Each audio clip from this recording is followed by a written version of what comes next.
welcome back to another stream here, and this is going to be the semi-finals of the Blitz Stellar Cup 2023, and I'm super hyped for it, to be honest. Great games are awaiting us, and we are starting with 3-2 versus Belov, both of them being Russian-speaking teams, pretty much, so Ukrainian teams mostly, and both of them on absolute top level. Actually, I'm most excited to see those two teams play today and in this tournament because they have very interesting playstyle, especially 3-2, I've got to say. I'm not too sure if they can make it work. They have, like, if you followed them, if you followed Ufpunjar's teams in the last seasons, he has struggled a little bit. Maybe it was up to the teams. Now he just reformed a new team there. But he always has some very interesting ideas for the strategies, always does some great stuff there. While other teams are mostly just playing a bit more conventional strategies. And I'm always very happy to get surprised after all this time of tournaments to still see some new stuff. Always very interesting. And therefore, I just am very happy to see this game here. Belov, the former champion of the last season here, going to play now. This is basically the Russian G game team. Of many people of those are playing over there as well, while the 3-2 team is playing on 7 stars with just a third of the team basically. All of them can do some absolutely phenomenal stuff, I'm sure of that. And also on the other bracket then there is going to be API and Crick still. They're also playing today. And also they, of course, have great chance of getting far, especially APA. But here we are going to see the games of Belov versus 3-2. And yeah, I'm honestly, I'm just really excited about it. I cannot hide it. I hope you are as well. That's what we are all about today. And it will be the last stream on my channel about the tournament, by the way. It will just be the semi-finals here. Tomorrow then we will have the grand final stream commented by Bushka and analyzed by me right after on the official World of Tanks Blitz channel on YouTube here. And of course on the portal. So yes, let's just quickly talk about the portal real quick, in case you're not familiar with the procedure here. Make sure to have cookies activated, very important. Watch on the portal where you do get to see my stream here. Not on YouTube, there you don't get any rewards. On the portal, on Wargaming's official platform, on the website, you do get to see the stream. If you're logged in, have cookies activated, then you can see the stream over there. It will be restreamed basically to the portal. And you will get some keys to just get some nice stuff in game. So good luck with that. You get some crates there, some esports containers, I believe they're called. So yeah, good luck getting some nice stuff from those. Maybe I will just quickly also link on the chat again the portal links. Yeah, let's do it real quick.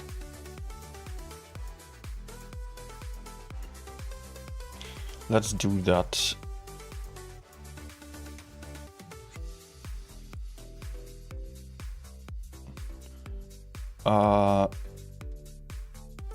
Message too long. Oh, no, that's the wrong one. Wait. Hold on. Before everyone's asking on the chat how to get keys, as we are used to from these tournament streams. I will just pin it there. Let's get the message into YouTube.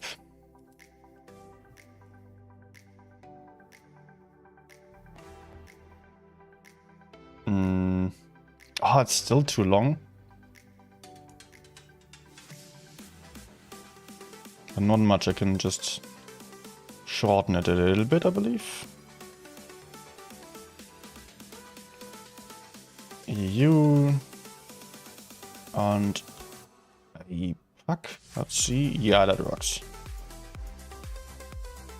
Although it is just looking horribly. Never mind. I only have 200 characters there on the YouTube chat. Okay, But we've got it. Alright. Let's jump into it. If the portal does not work, I can only just tell you, activate the cookies and just refresh the page if necessary. That's all I can tell you, really. I'm not able to provide any other technical support to you here, so let's focus on the games. Today we are going to see... Wait. The score obviously is still incorrect here. Let's set that to 0 for both teams.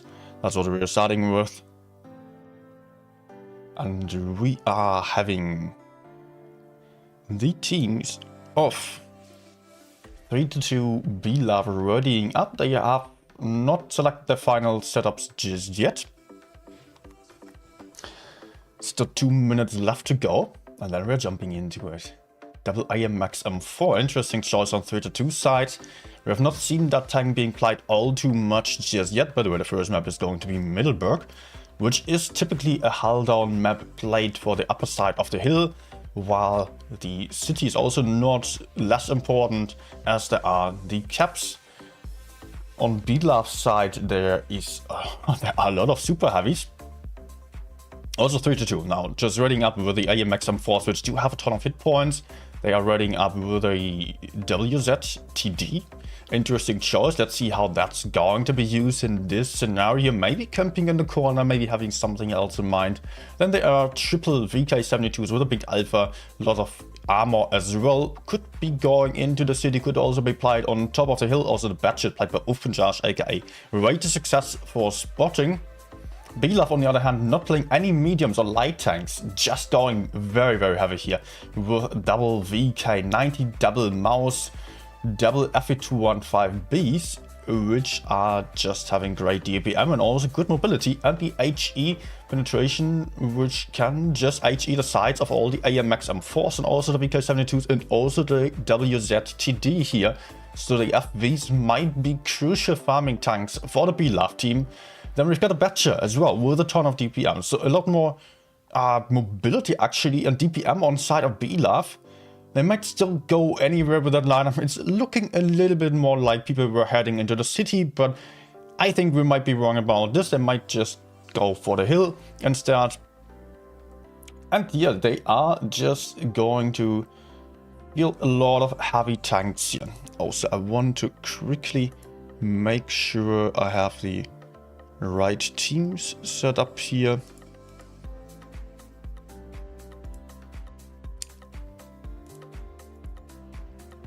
Let's see. Yeah, no, right side should be... Okay, I'm spectating on the left side. Right side should be B-Love. Let's hope that it works. Sorry, I still have to adjust the volume of the transition a little bit. It's just fairly new still. I hope it will be fine for you guys. I was just playing around with that in the last days, was having my fun. Alright, so of course the teams are on the wrong side. For whatever reason. 3-2. On the other side is the team of B-Love. Okay.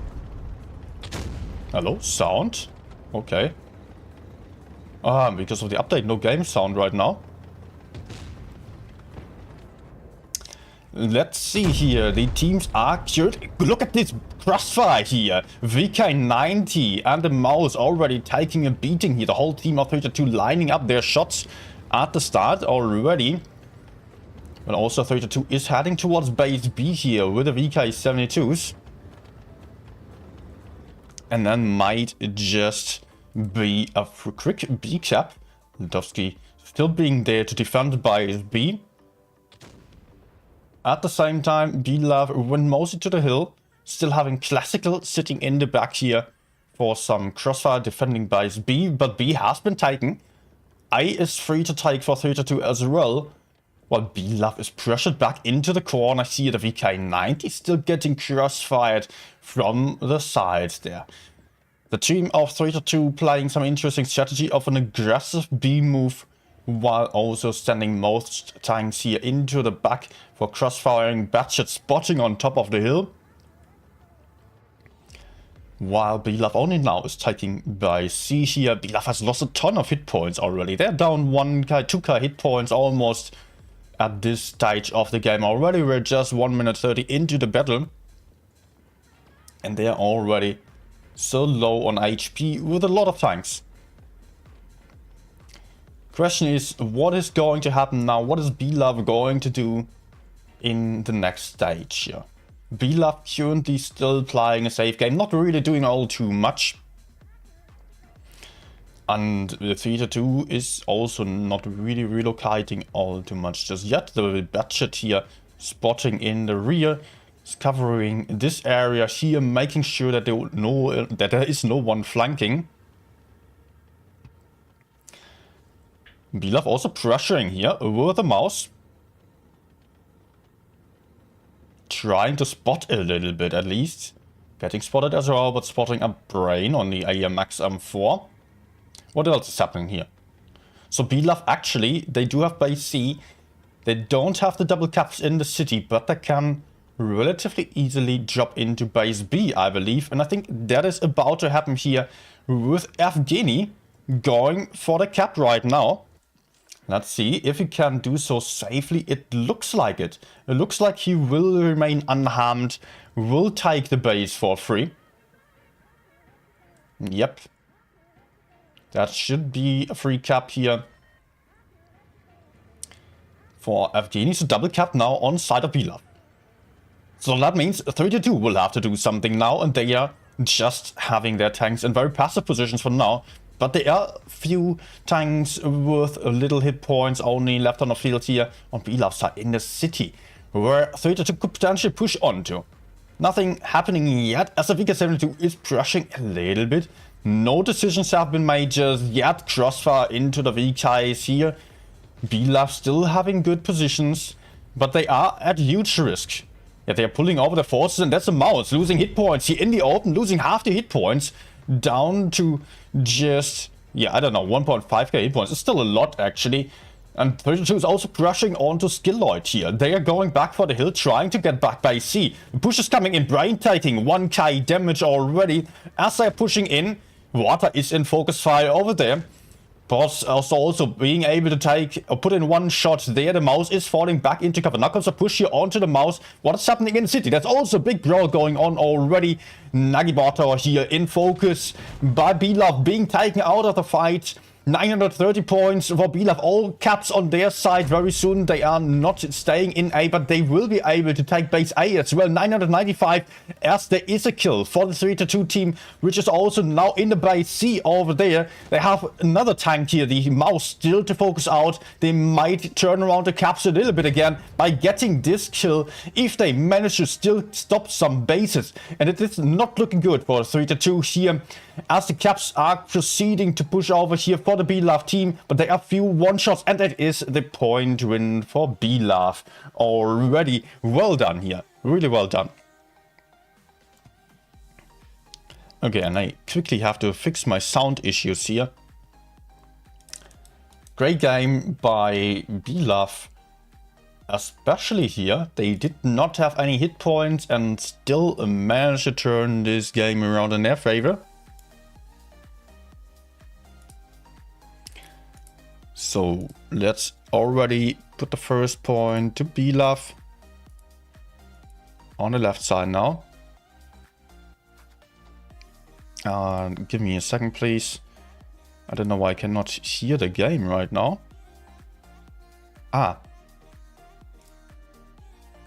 Okay. Figured out the issue. Now it should be fine. Yes.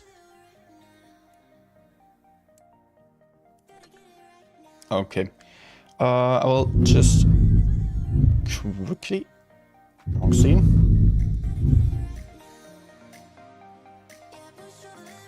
Quickly setting up the volume level. Seems to be all fine now. Alright.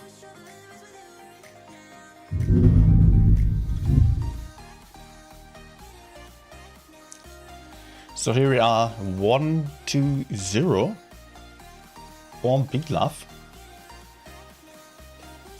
3-2 now playing. Oh, a very interesting lineup here. I can see on the next match.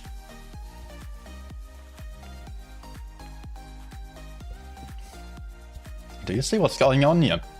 Triple YOLO wagon. Object 263.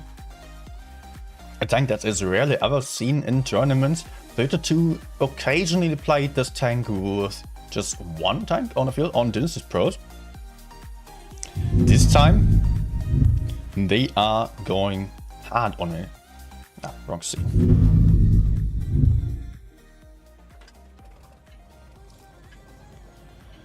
This time we can see a lot of 263s here. Look at this interesting lineup. What is that? 32 having their budget camping. Triple 263 going up the hill. Triple mouse moving into the city here. First spots. Beelaf playing double budget. Trying to crossfire rate to success, but not being so successful at that. In the city, Beelaf is going for a similar approach to what 32 did on the last game. Pressuring by B with triple mouses, but also having the VK72s here in the middle for spots and crossfire. 3 mouses in focus fire by Beelaf, while the 32 team is pushing up on the hill here.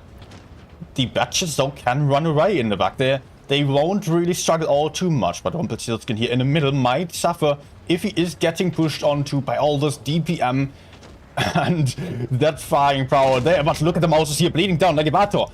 And also Punisher being down to half the hit points only as the mouse push is rolling in here with a VK72 still putting out shots. Now he is turning around towards the 263s here. First kill is taken out. First gun's taken out by Beelaf here. Punisher being the first one to die. Nagibator also about to get killed on the very next shot. Looks good for Beelaf. They already have a 2-gun advantage, but there goes the first one here with a VK72 also getting killed. Now the 263s are in the fight, do have the DPM. The Batchets over there currently not doing too much, but they are moving in back to the C-cap here. They are still having crossfire onto Daniel, who is trapped here behind the houses, will not be able to hide anywhere as he is getting farmed from behind there. Rata and Katsuni are now moving on to Brain, as Classical is also taken out over here. Guns being even for the moment, hit points still highly in favor of Beelaf, while 32 is biting the teeth out on the mouses here. Litovsky also down on hit points. Won't survive long, but Captain Jago as well is down to 2 shots already. Let's see if the 263s are still going to have a chance here. But Captain Jago won't survive for too long. And there's some great shielding going on of Litovsky, who is just perfectly hidden there. Batches moving into open charge and great success. Still able to put out the shot into the Batchet, getting the kill here. Now on the run. Kitsune on the other hand taking base C here. Just to not lose on the points. There goes another mouse. 2-2 right now. 3-2 still having that 3-2. That's 263 here on just 498 hit points. Batchet being focused, but rate of success is so low on hit points now that he can definitely not survive this one anymore. 263 is also dead, and there goes Kitsune taking out that Batchet. So that is the win for Beelaf once more. Interesting strategy by 32, but it was eventually just not working out, since they were lacking the hit points, and a push of Beelaf came very early on here. The Batchets on top of the hill easily avoiding the push of the 263s. Really well done by those guys here.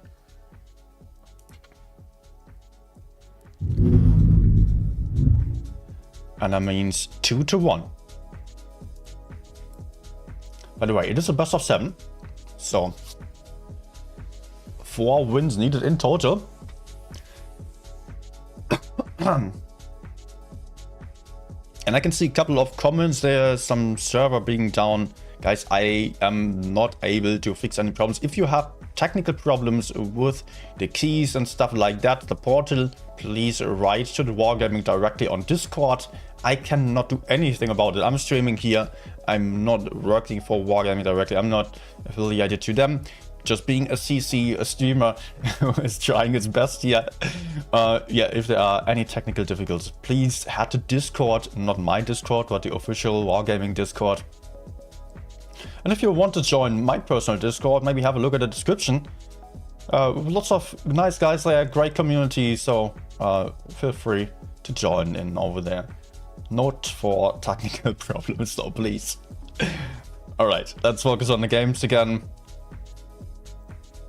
B-Love is... Oh wait, well, first of all, we are switching the maps now to Yukon.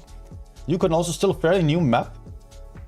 And the lineups are switched back to something slightly more conventional. Nope.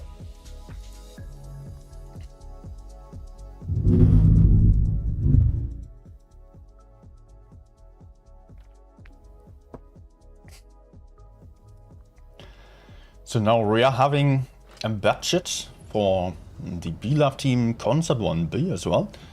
Interesting to see that. FV2 and 5B double mouse VK72s as well. So a lot of armor and hit points. 18,500 hit points for them. 3-2 playing a little bit lighter. Two budgets for them, but also double VK72s, triple AMX M4s to deliver some ability hull down abilities. Santiago Benaber just getting into the corner aggressively, spotting there. Vata was also trying to spot here on this side, not being able to. Is that a push going on? Is that a push on Yukon here? The first time ever I'm seeing a push being played on this map. This is going to be interesting. Will it be worth it? Rarely ever. If I'm honest, these kind of pushes are worth it at all. But it will be interesting to see what those guys are having in mind with that tank. So, it is currently being the case that B-Love only has one base here. They are also going to be able to take base A, but they will lose out on the amount of caps here. So I imagine the strategy being here the mouse, as he is spotted, kind of being the bait. The Concept 1B simply hiding up there, waiting for the 3-2 guys to push into the corner here, into the spawn. But I don't know if that's even going to happen. Not too sure about that. 3-2 is already relocating back to their spawn. Going back towards base A potentially. And Evgeny standing here behind the house. Oops. Just completely hiding. No one will spot him. He will only spot tanks moving up here. But as it looks like, no one is going for the push into the enemy spawn here. 3-2 doesn't have to. They have the caps. They do have a cap advantage by a good margin actually. B-Love is getting a bit more aggressive in the middle of the map. With the VK72s and the mouse. Oh, Santiago. Santiago going into the enemy spawn. Getting spotted, but also spotting up Evgeny. This is already some crucial information here. Evgeny now being completely useless. Actually, he can still hold up the spawn. But he cannot do much. He cannot counter the batshit. He's being too slow for that. Although he still puts out a nice shot. Only takes one in return. But by that, the 3-2 guys do absolutely know about this area being a no-go for them. They cannot push in there at all. So they will just push in over here, I assume, and completely avoid that Concept 1B. And there we go. Daniel is proceeding his push into the middle here, getting shot by some big ones, but now being able to put out shots into Rumpelstiltskin as well. But there also comes Kitsune from behind with the HE to shoot down the AMX M4s, and look, Santiago just losing all his hit points here, getting annihilated in the middle of the map. But also Rumpelstiltskin on the other side went down here 1-to-1 on the kills. Guns just being the same on the field. Skilloid going down here as well. That's another kill for the guys of 3-2. Gun advantage to 3-2. Hit points slightly ahead for them as well, but just not by a big margin. Classical also in focus and not having a ton of hit points anymore. Boss will still get the kill for sure. Not on one shot though. Let's see what's happening over here. Daniel also suffering on hit points. Being able to track Kitsune in play to still shooting someone else. Daniel pushing out for another shot potentially. Having not a kill shot, but still putting out a nice shot into Kitsune here. As there are not too many tanks on the field anymore for the B-Lab guys. Gun advantage to 3-2. Great amount of hit point advantage for 3-2 as well. And it looks like this is going to be the first win for the 3-2 guys here. Santiago now pushing into the concept 1B. Will have the kill, and that's actually the point win already for 3-2. Great job. Still being able to take the bases here. Early cap advantage. The push, the hill climb there was, yeah, it was funny to see, but was it worth it? I cannot really say so. Yeah, absolutely not actually. 3-2 was able to completely ignore that tank on the hill. And by that, they were winning the game, just repushing the other side there. Great job by 3-2. That means we're having the second win for them. The first win for them. Not the second one. 2 wins for B-Lab, 1 win for 3-2 as of now, right now.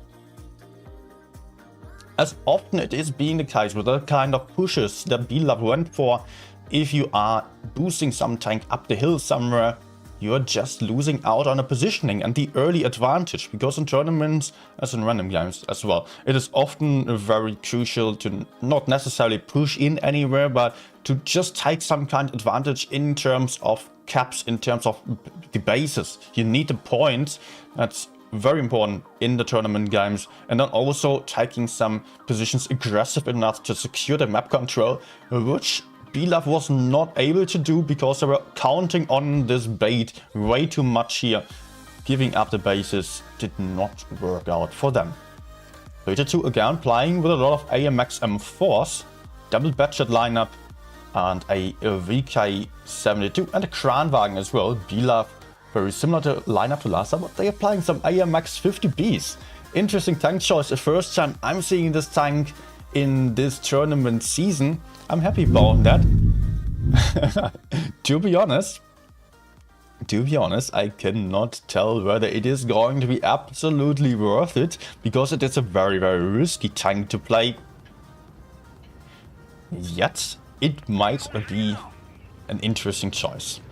I was only talking about it a few days ago when I streamed this tank here on my channel, that I am interested to see whether there would be some 50B strategies, especially on this map still, since the 50B is often being used here, or was being used in the past seasons for pushing into the middle. 50B is currently capping a base, early base advantage here for them. Santiago aggressively going into the corner and spotting over there. Also here, very aggressive push into the middle. They have some great hold-on position. Shootout skill Lloyd here for 1.1k damage. But Evgeny is pushing up from behind here. Having the mouse tank right in the middle. Increasing the pressure onto the AMX M4s and the Kranwagens here. Lloyd currently being in trouble here. And great pressure being pushed onto by many tanks. Let's see what the reaction of B-Lab is going to be. The 50B is currently not being all too effective. They will have some shots still, but they cannot really put their clips out in any meaningful way. Yet Postavljeny here just got shot down to 1 shot already and goes down as well. That's the gun advantage for B-Lab already, but also Evgeny is in a lot of trouble here. Not in the greatest position anymore, gets taken out as well. Guns being even again, but also Nagibator in the middle here, being down to a 1 shot or 2 shots. Now he's definitely a 1 shot. Vata will get the kill, or it is actually Litovsky from behind here. Lots of crossfire, and also a lot of Chaotic massacre here going on. Daniel in focus fire, still able to pull out a shot into the one shot over there just before getting taken out. Scorpion Jago also about to go down, but so is Rumpelstiltskin in the AMX 50B. 3 versus 3 right now. Bilaf having the hit point advantage. Santiago on a long reload potentially is able to run away, will still take a shot. Only 342 damage though. The Spall Liner saving the Batchet and he will be able to run away. Might still take another one. That's a crucial one here for Lotovsky as he is able to shoot down the Batchet to a one shot. Batchet still having some shot here, trying to clip. Lotovsky turning around, not chasing the Batchet anymore. As it is more about this side for now here, where there is a 2v1 basically if Letovsky is arriving in this fight. Bilaf still having a lot more hit points on the field, yet the Batchets on 32 side have a ton of mobility and they do have the clips. Way to success now pushing into Letovsky here, tracking him in place. No repair kits for Letovsky anymore. Santiago also able to shoot into the back of the FE215B, and that might be absolutely crucial here. The Batchets farming that FE215B.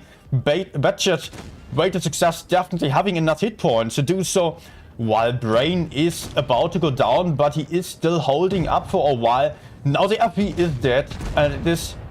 No, it is not 3v2 or 3v1, but just 2v1 here with the Batchets. And also they are able to take the bases. Way to success does not have to push in. He can play a safe game. Santiago, aka Nick Ace, can just comfortably take caps now. Doesn't have to risk anything. Desperate shot by Kitsune. Bouncing though, or missing the shot. As there are the last shots of the Batchet flying in. 2 connecting. Way to success. Not able to pull the last one. But Kitsune shooting again.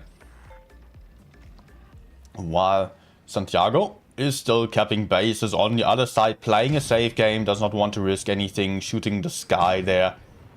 That's a win for 3-2, definitely. Now, Upunjaj can just go in for some last shots. Bounces though, with the heat in the tracks. Mouse definitely being a bouncy tank now. But the point win is going to happen very soon. Oh, big shot here. 577 into the Mouse still. Santiago is coming in from behind, having some crossfire, and is able to take out the last one remaining. Good job to the Batchets here. Absolutely winning the game.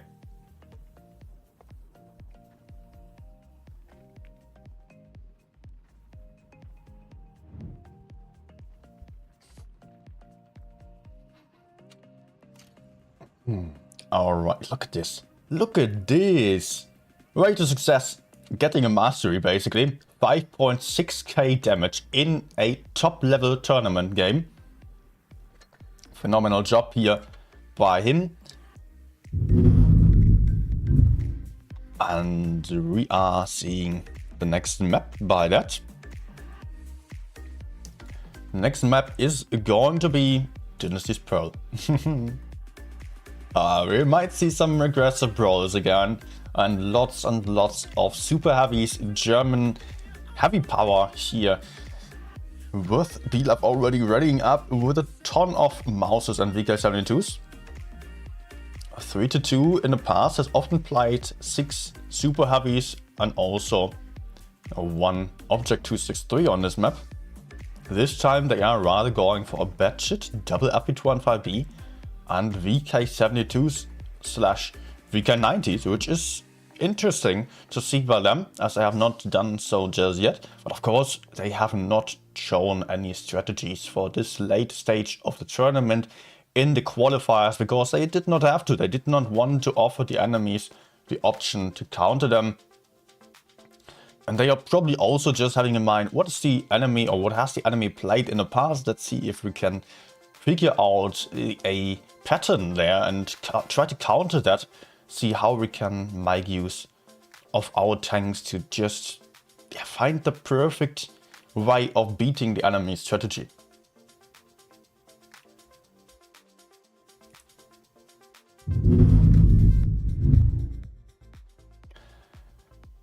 Let's head into it.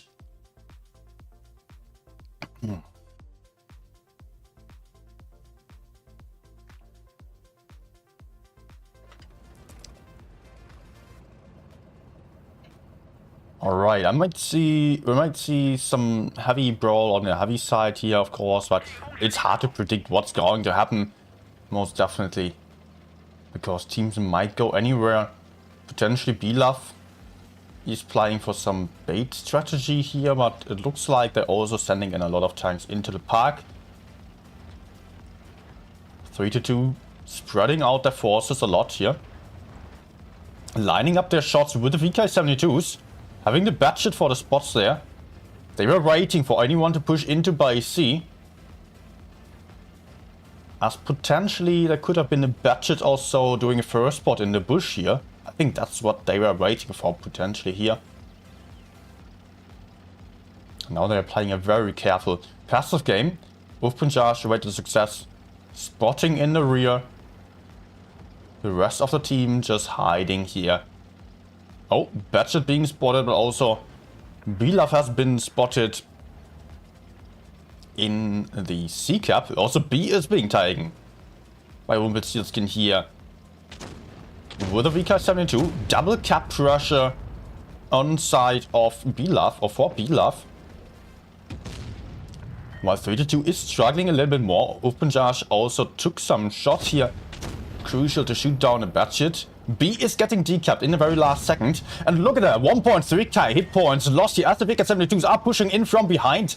Great job by those VKs here, putting in a crossfire, but now they are getting focused. So 3-2 will have to react to that very quickly, will have to push in, but that's the kill of Rumpelstiltskin already. Well done here by 3-2, gun advantage to them. Hit point advantage is still on side of Bilaf actually, but now the VKs are getting pushed onto here. Daniel about to go down on the very next shot, is down to a one shot. Litovsky not quite having him. It is a bad low roll. Daniel now being down to just 45 hit points, has an ammo rack critically damaged, but is getting taken out by now as well. 3-2 also pushing into base B, has capped base B as well, so double caps now on side of 3-2 as they are increasing the pressure, but Brain will get killed here for sure as well. Gun advantage for Bilaf at this point, as there is another one getting killed in the back here. 3-2 having some great map control, I've got to say. Although they have lost some tanks here on the right side. And Evgeny is also pushing back into base B, but he doesn't have the hit points to be able to afford this kind of push here. Scorpion Jago though, he is actually being able to not bounce that shot, getting that kill shot in. Gun advantage for 3-2. Hit points still on side of Bilaf.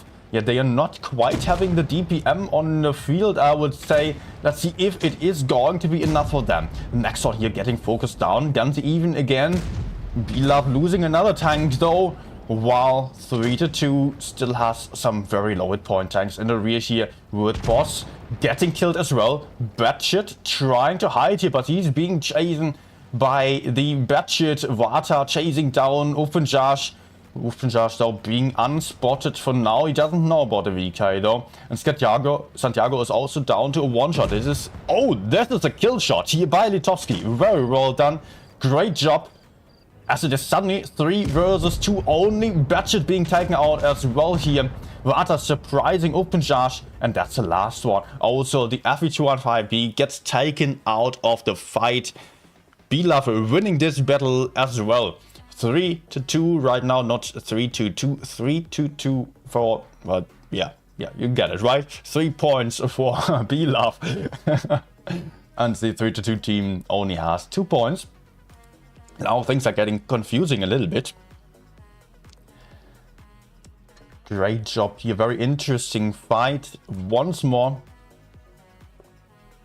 Great move by the VK-72s on side of the 3-2 team. Yet it was eventually not quite enough for winning, as maybe there was some little timing issue, maybe simply because the VK-72s moved in very aggressively and the others were still a bit too far away to help out immediately.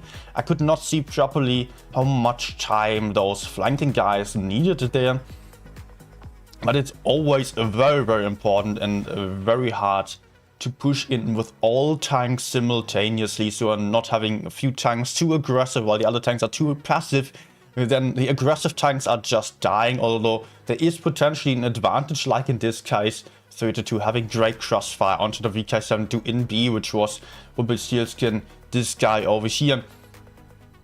They had him very early on, but the others were not quite able to keep up and just push back into the fight with good positions. So BLove won on the hit points and also on a positional gameplay from the park there, which often just has a little bit of an advantage in terms of hull down positions. Although, of course, the city cannot be underestimated. I'm not saying the city would be worse here on this map in general, especially in tournaments, although it might occasionally be in random games, of course. Next game. We're jumping onto the next match on Dynasty Pearl here, and again we can see 3-2 fielding a lot of Object 263s.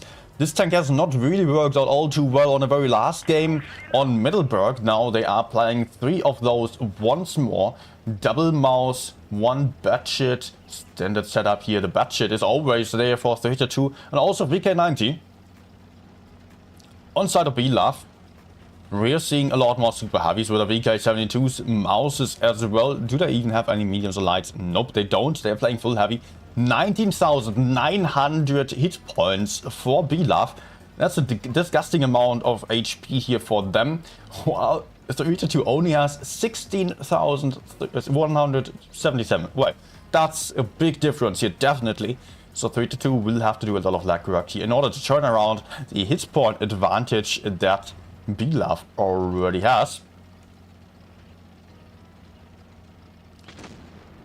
First shot into the mouse, and also shot being returned. Just an IG though. Oh, look at the batshit here! Losing 1.1k damage! That's more than half the hit points that he had. What a nice crossfire here by BLove. Open Josh just suffering a lot here. Might have to take another shot.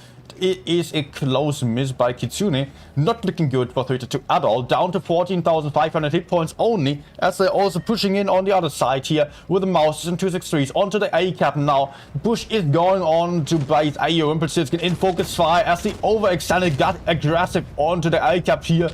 It's being shot down. There he goes. Gun advantage for 3-2. Also Vata and Evgeny over there are now very isolated here. The 263s might just continue their push into the enemy spawn, but over there we've still got Upanjaj struggling against the mouse. Is just maybe able to survive for a little bit still, but it will be crucial here for him to maybe survive this next shot, but I don't think it's happening. That's a kill shot, so the batshit with the mobility is out of the fight, but this mouse is also very far away from the main fight here, where the 263s are rolling in. Nagibata also low on hit points, but Vata is very low. Set on fire as well. Look at this 1.8k hit points lost in a fraction of a second here. That's double guns out, or double gun advantage for 3-2. The Nagibata mouse will still be able to survive for a little bit, but also BLove just managed to get another kill in. Yet still gun advantage for 3-2. Yet they are about 3k hit points less on the field. It will be hard for them. Geloid though, just low on HP, struggling in the fight against a 263, but a 263 cannot overpeak there. Too many strong tanks to the front. But it doesn't look too bad here for 3-2, yet they are down 2 caps here to BLove. They will have to push in still, and they are struggling to do so, I assume. And they are struggling with the hit points. They are having about half the hit points only. So it will be very hard for them to do much about it. Here, big shot by Classical into Daniel as well. Now Litovsky is moving in, going to circle the mouse, having the side attack here. Mouse going to get killed here. That's another kill for the guys of BLove. Gun advantage to them. Pos also down to a 1-shot. And also Scorpion Jago got killed on the other side there. VK90 is probably not going to bounce this one either.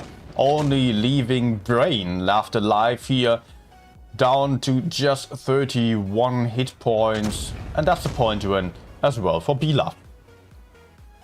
Amazing games. Okay, 3-2's experiments not working out here.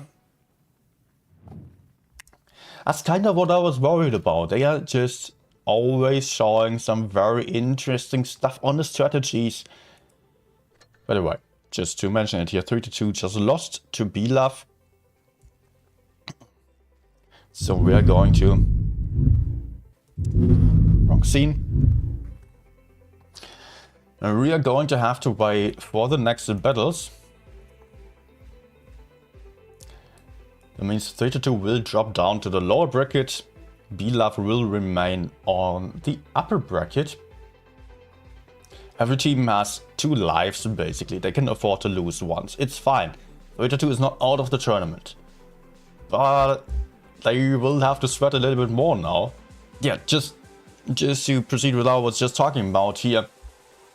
3-2 is always playing some interesting strategies. They pass teams of Wolf Punchers as well. They have always tried to make the impossible work somewhat. Try to experiment with some very interesting tanks, like in this case 263s, which are potentially very strong with 4k DPM, a lot of armor.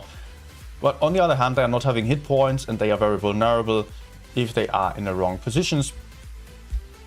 And therefore, I don't know if it is really worth experimenting like that. It's often not working out, and the more conservative strategies with a lot of heavy tanks are generally just better, unless if you can make the other one work. So yeah, there's a little bit of an if and between there. If you are able to make an interesting strategy work, it might be unbeatable, but if you are just losing hit points, then it is basically lost. It is just very hard to make such stuff work here. And 3-2 is often struggling with that. But we'll see how much they're going to stick to that kind of strategy. As said, it's not over for them, absolutely. They still have all the chances.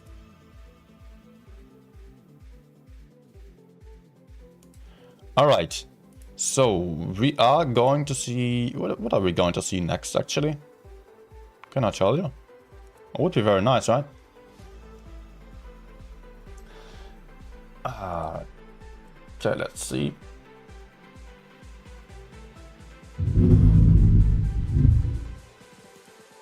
So here we are. Next game. APA Crick is still playing. We don't have any results there yet. So that seems to be a close one. The losing team of APA versus Crick is going to play against 3-2 then over here. While the winning team is going to play in the upper bracket finals. Do we already have a time for that? Or is it just going to happen right after?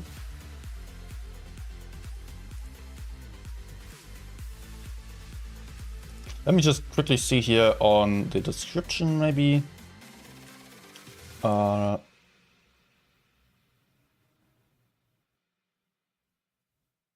Okay. So still about 25 minutes until the first lower bracket round. And then there will still be the upper bracket final later on. Good to know. So let me do it like that. I will grab my iPad, play a couple of games for you. Just so you know what I'm usually doing on this channel. By the way, if you're enjoying the content, I will be glad if you left a like, if you maybe subscribe to the channel as well, maybe even join the Discord server. We're having a great community over there and just generally having fun there. Yeah, feel free to join in. Feel invited. I'll be happy to see you there. Yeah, just about this channel here, usually some tank specific streams, some occasional YouTube videos about this and that as well, about the strategies of this game. And if you are interested in that kind of stuff, just you know how to follow the content. So 1 second to get my iPad.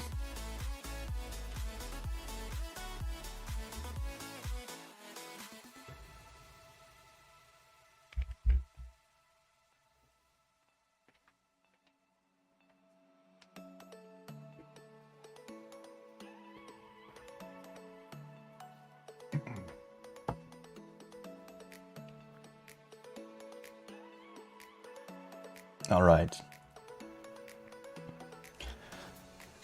Gosh, that was exhausting to comment on. It really was. Very intense battles here. And I'm really enjoying this kind of stuff. I hope my neighbor will not hate me for this.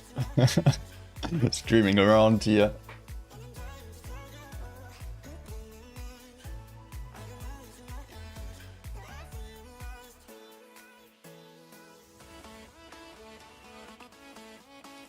Okay. iPad is connected.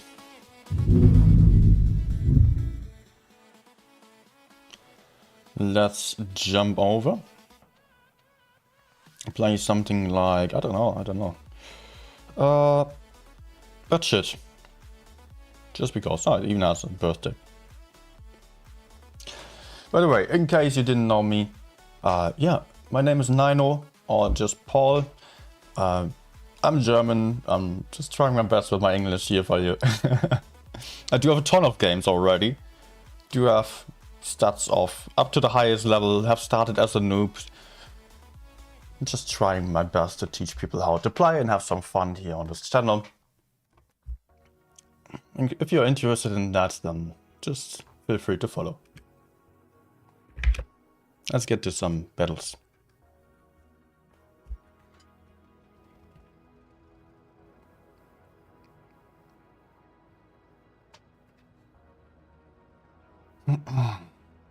I can see some issues there apparently with the keys and stuff, but unfortunately I'm really not able to do anything about that.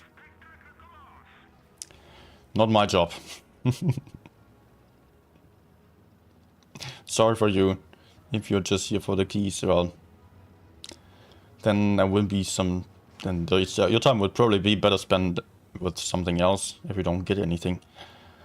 But I can tell you, there's also great stuff about the tournaments. You can really enjoy them if you just are open to it. Let's spot here a little bit. No spots. Okay.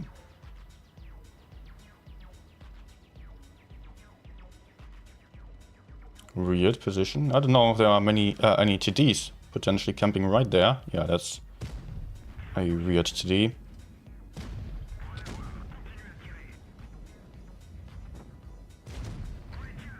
Nice. Oh, let's not take any hits here for no reason.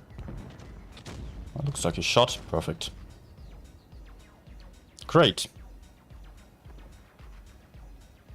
Now let's move forward. Try to defend base B.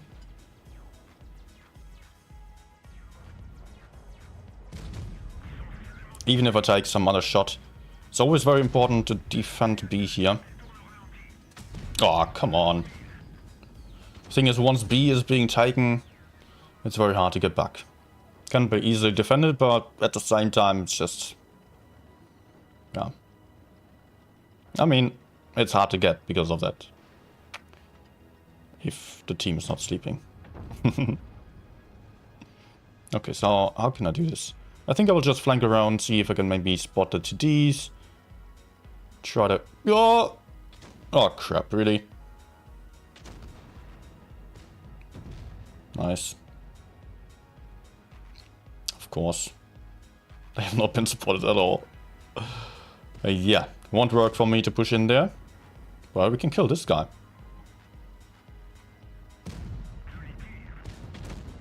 Let's shoot the rear. Maybe I can set him on fire. Or should be able to take him out anyways. Good. There was a TVP to my right side. I will not be able to push him. Oh. Track, please. Good. Can I shoot this guy? Maybe if he's pushing forwards now. Nah, not quite.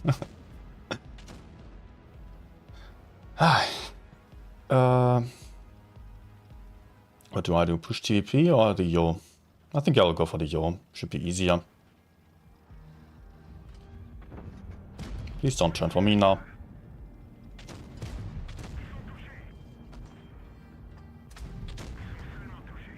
For real.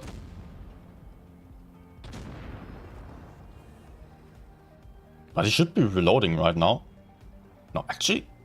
Okay, now he is. Definitely.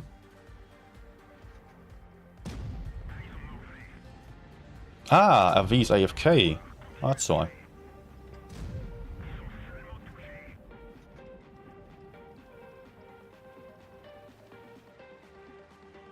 No, will I survive this? That's a question.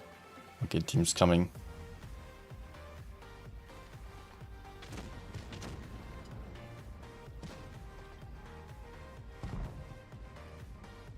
Uh-oh. Please don't take me out.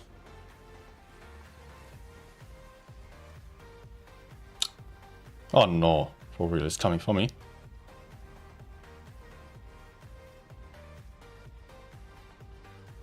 Yeah, he actually is. What surprise, I'm behind you. Oh my gosh, he's turning quickly. Oh! Okay.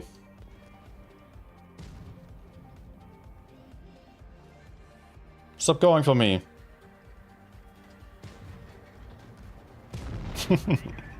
Nice. Let me quickly see the chat there.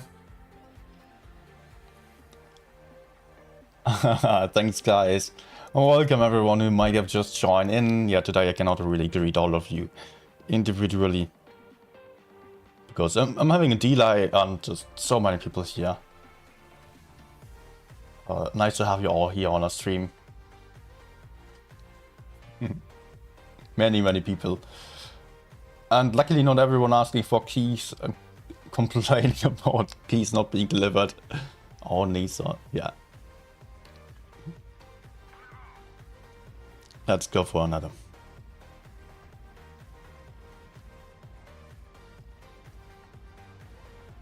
Okay, I might spot here, or I just spot the middle.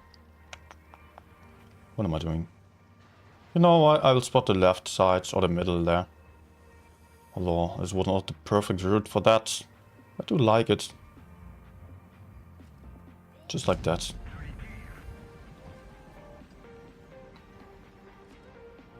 It's a bit safer to put out shots early on. Yeah. This guy just yellowing and dying. Don't we have the medium side for ourselves, I guess? Let's spot for TDs here. There might still be something to my front. I think that was it.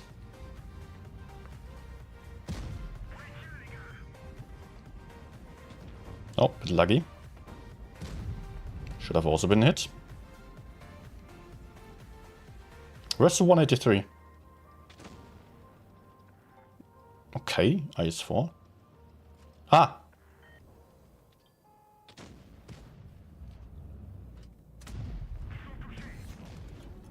Can I go for someone else?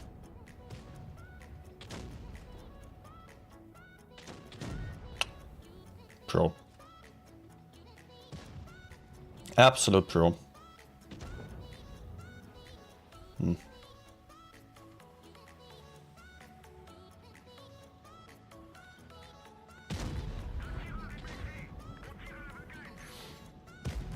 So what now? Do I just reload here?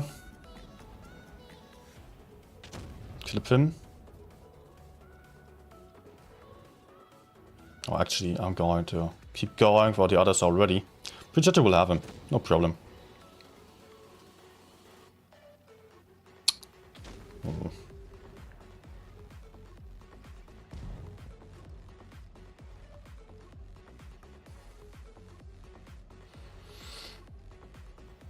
You know what, I will take it.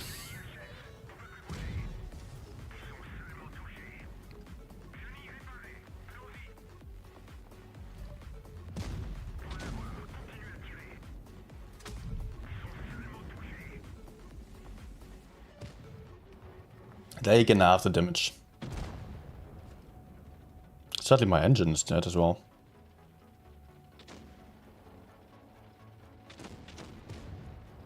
Well, yeah, he's dead.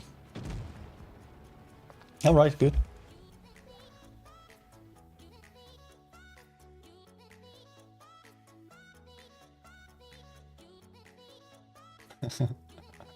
People asking for replays. No, I'll just play some games. I think that's more interesting than replays.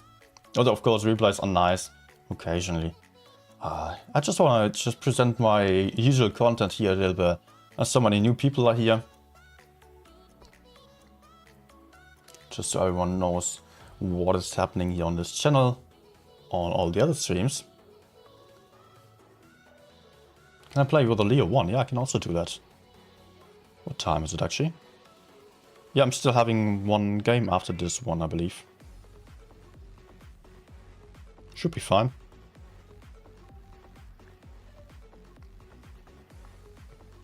Okay, let's go for some quick spot here.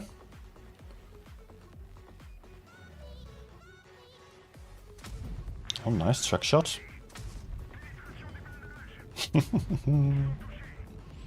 Dude, having a great time. Can anyone kill him? But where's the enemy Sheridan actually? I do have a light as well, might be in the bush there. Nah, do it again.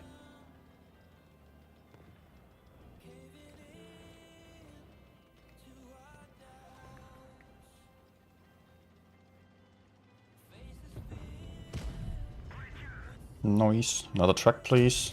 Oh, yeah, I can kill him anyways. Good start. That's already basically 2 kills. I've got no clue where the enemy Sheridan is. He was still not spotted, as far as I've seen. Never mind, he might still be camping over there, actually.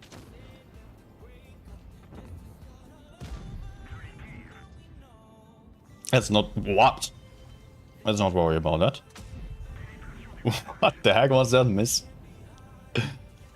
Ah, there he is. Reload. Can I actually... I think I can HE him. Yes.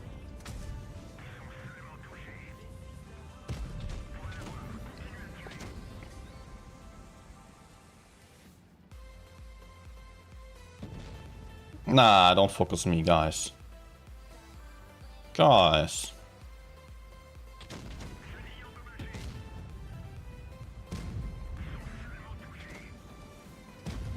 No! Ah, fail ram. Fire, please? No? Nah. Yes, 43. Great. So I think, yeah, there's still time for one more game before the next battles are starting.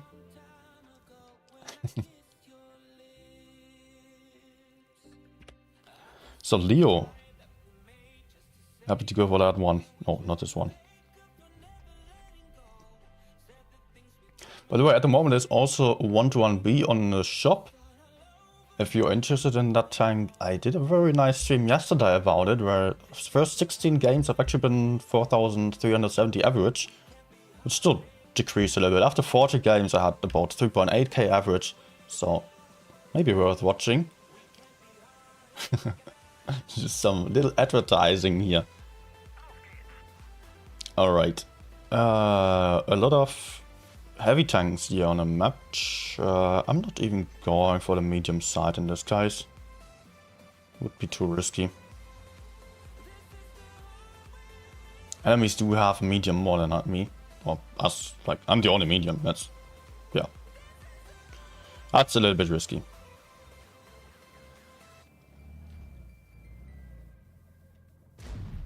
Nope.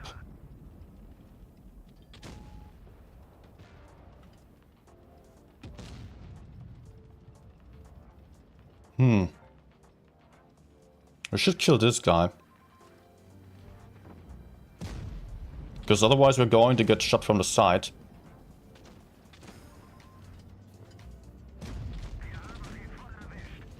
This guy has a lot of DPM. I'm not too worried about the Kranwagen, to be honest. I mean, it's a low DPM tank.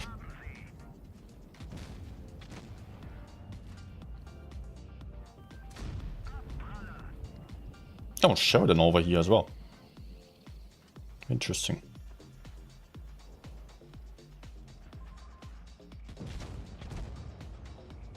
Nice. Double kill. What are those guys doing over there? I don't think they know.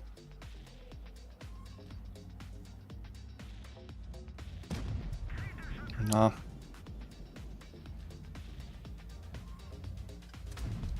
Good. That's what I imagined to happen on the first shot as well.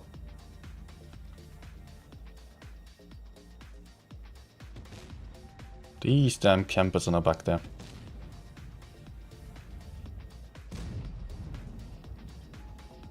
I think I still have a shot before he's reloaded.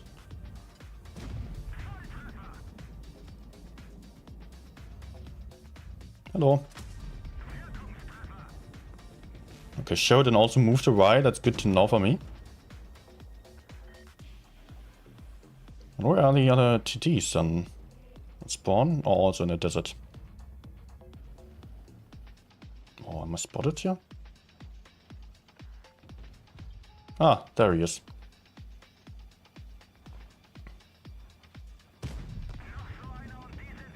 Okay, that was a Frosch.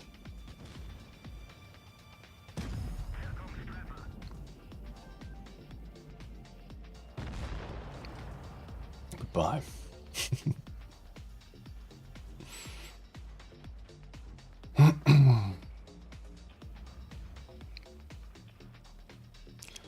WT is likely to be camping right there in the corner.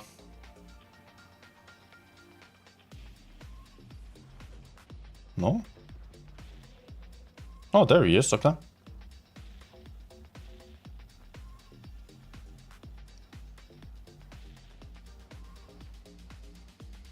Let's go.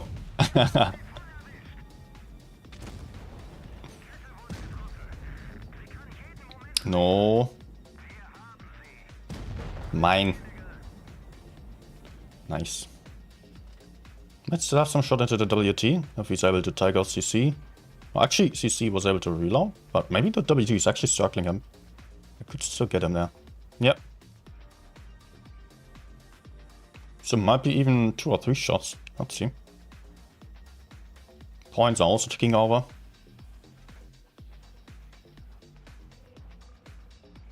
I'll just go full YOLO ram him. Even if I die for that. Oh, okay, so max roll, perfect.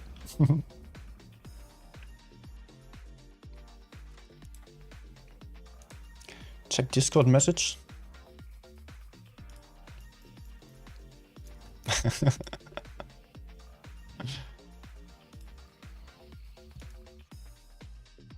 I'm not going to show any replays now. Also, next game is starting. Alright, so let me just quickly log out on the iPad again.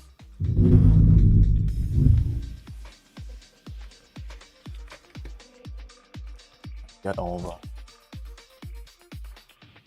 to the game on PC.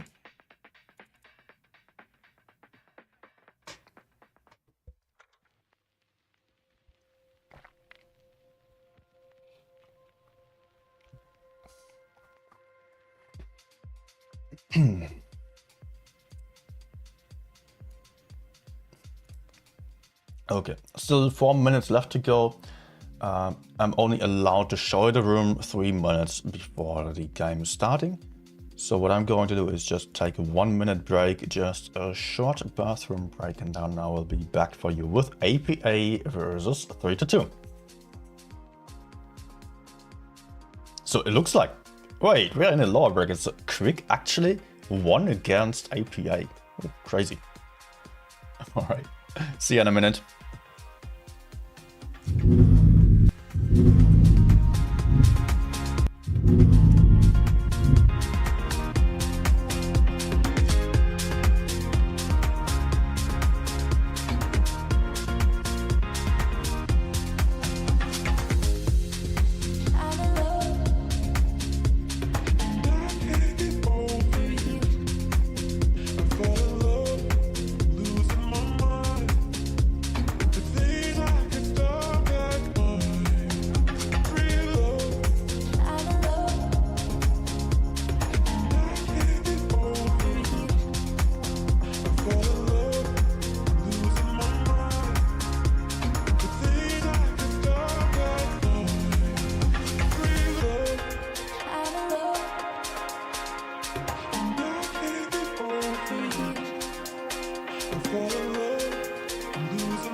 Okay, let me just quickly make some last adjustments. So hopefully I'm getting the teams on the right side now.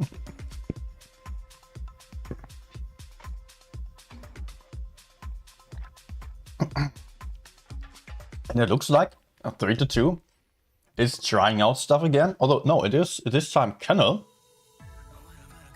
Both teams are playing with a ton of budgets. Kennel is known for a lot of mediums and light tanks. APA playing double VK72, 1 mouse, 1 IS7, and a triple budget lineup, so fairly light. But 3-2 is even increasing that amount, going for 4 budgets, double AMX M4 and a VK72 on their lineup. Nope, wrong scene.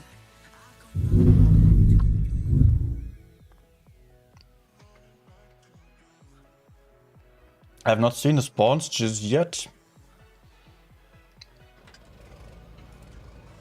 Oh, beautiful. Team names are on the right side. Let's see what they're having in mind. Will those tanks here, 3-2, committing towards the D side with their batches as of now, while APA is going for base A. It's a bit more common for this spawn on, especially with that kind of lineup. They are going for B and A, but also IMX M4 here, pressuring aggressively into the river. Already getting crossfire by Uni, who is getting very aggressive in the middle of the map. B is not being taken here, as the AMX M4s are there to defend that one. Batchet's already crossfiring here, having some shots onto the VK72, who is trying to take the base, but look at that Batchet over there. It is Posture who got really punished here for overpeaking. Over there we got Batchet moving back here. Winterlight and Daze are sitting on the hills here in order to spot and hold up the spawn. Jennifer also moving in, but the crossfire is flying into Object 3 here. Object 3 down to a 1 shot already. 295 hit points. That's 1 AP shot of a Batchet, potentially heat shot as well. Now the Batchets are pushing a bit too far here, finding Winterlight and also Jennifer on the mouse. Rate to success being very low in hit points, might be taken out here, but Jennifer misses a shot, absolutely crucial shot. And that means rate to success is safe for the moment, as the 3-2 guys managed to already get 2 kills. Winterlight is down, Punisher here also down to 1 shot, and also Object 3 is got killed already. As 3-2 magically still has not all tanks left alive anymore. Santiago also got killed, but ASDF is also now getting pushed onto by Brain over there, while this fight over here doesn't look too great for APA either. There goes another Batchet. Mobility is being taken out on the side of APA. They're still having 1 very healthy Batchet, and now Jennifer is fighting the Batchets here, who are just running away. Santiago taking another shot here by the Batchet from over there. 438, that was a max shot actually, and now Jennifer gets the kill, not missing that one. 2v3 suddenly, and it is now APA with a gun advantage and also a great amount of hit point advantage. APA will not lose this game anymore. Batchet taking out the Batchet. That was Big Black Pipe taking out the last Batchet of 3-2, only leaving Brain left alive in the middle of the map, who is getting pushed onto by Uni, taking a big shot, putting out a big shot. But it is not going to save him here, because he is going to get killed by the Batchet, if not by the IS7 already. But Uni bouncing, Batchet also bouncing, yet having the clip to circle and get the last shots into the rear. Alright, that got still surprisingly decisive here, this win of APA. Really well done.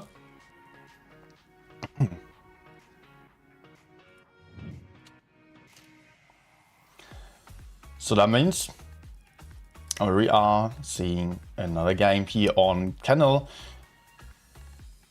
It looks like 3-2 was having a good advantage early on, and I'm actually surprised that the AMX M4 Brain it was survived for that long. I was missing that one a little bit, that they pushed in that successfully, or that APA punished the push that successfully there. for me, it looked like 3-2 was just pushing forwards, finding some isolate tanks of APA and being able to get some free kills, basically, like Object 3 in the middle, and also the batshits in the spawn. Yeah. I'm sorry, it looked great for 3-2 for a moment, and suddenly things were looking very different for them as it came to the end game then. It's like they were just kind of overcommitted there. 1 second.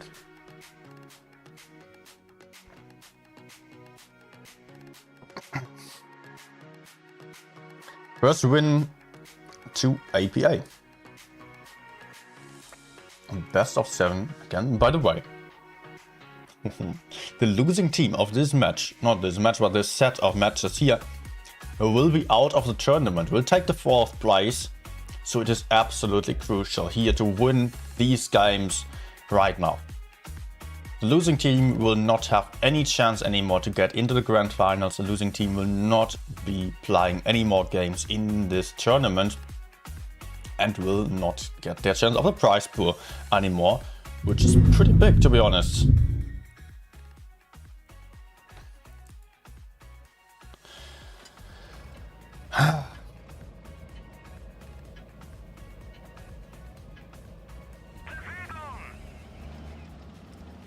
Winchellite going to spot carefully in the rear here on the hill. Already getting blind fired as he just knocked over the tree. Or maybe that was just blind shot anyways. 3-2 chose supply with a couple of KPZ 50Ts here. Great DPM tanks with decent armor. Look at that. He should not have knocked over the tree. He's already getting blind fired.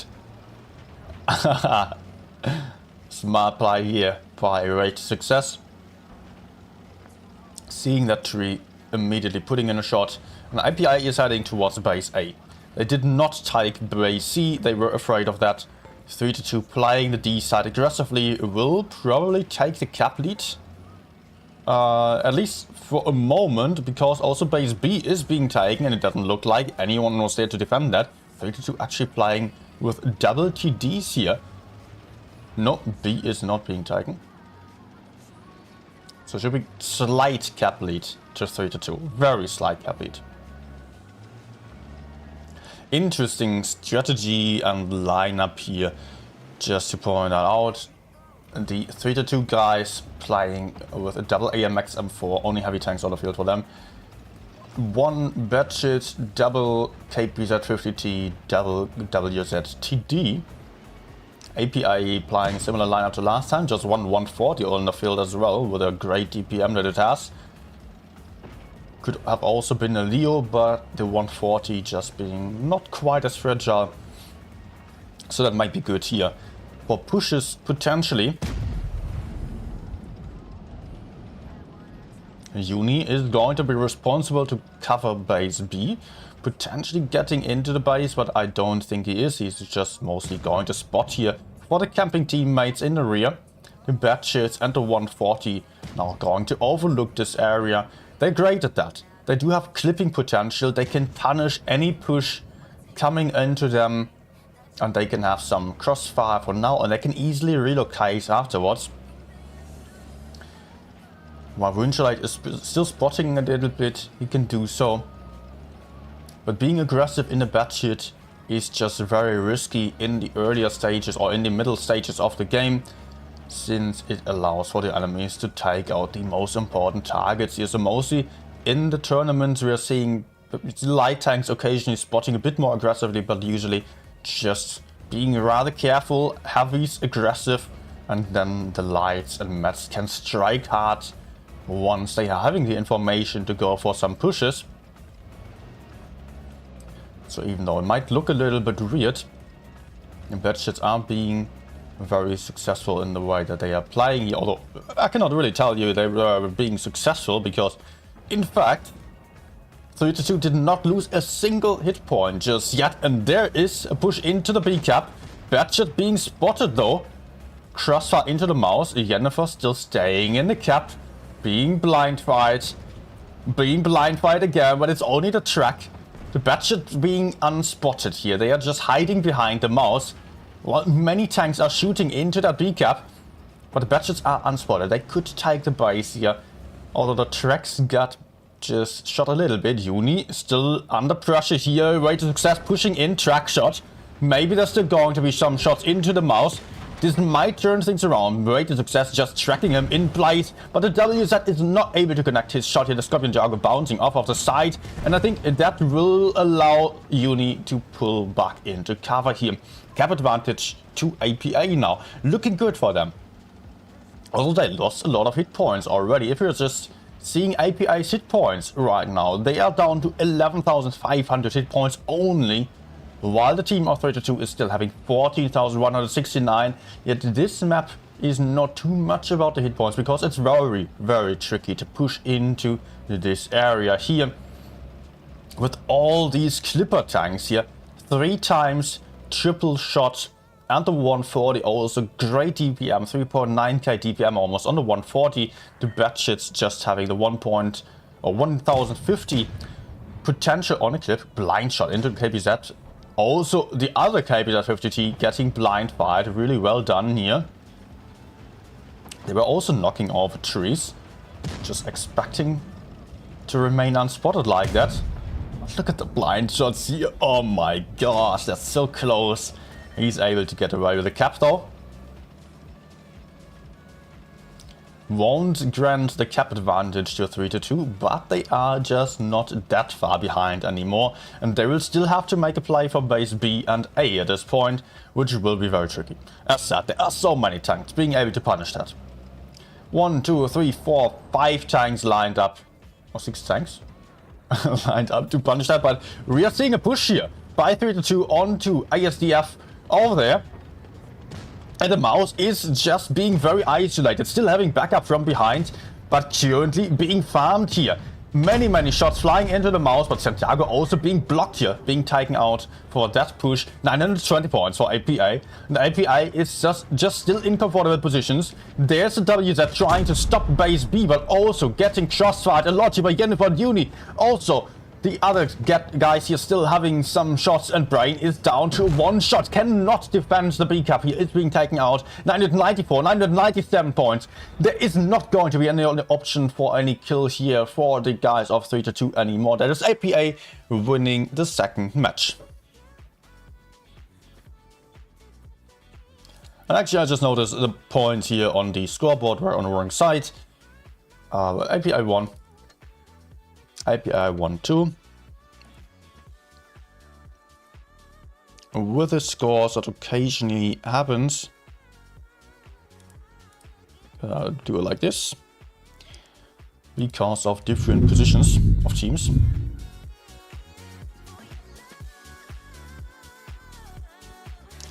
(2-0) for APA. Now 3-2 is not having a good time here. 3-2 just being shot down on the push, not really having the best tanks to push in with those TDs. I don't think they were working out as well as they thought they would. Let's maybe have another quick look at that. TDs here, I mean, no one really dealt a lot of damage in general here. Brain had to push into the cap. There were lots of bounces as well. Look at this, 4 shots, 3 shots connected, but only 1 worth damage. Other WZTD put a few more shots, also very few connections. Okay, there might have been some blind shots, of course.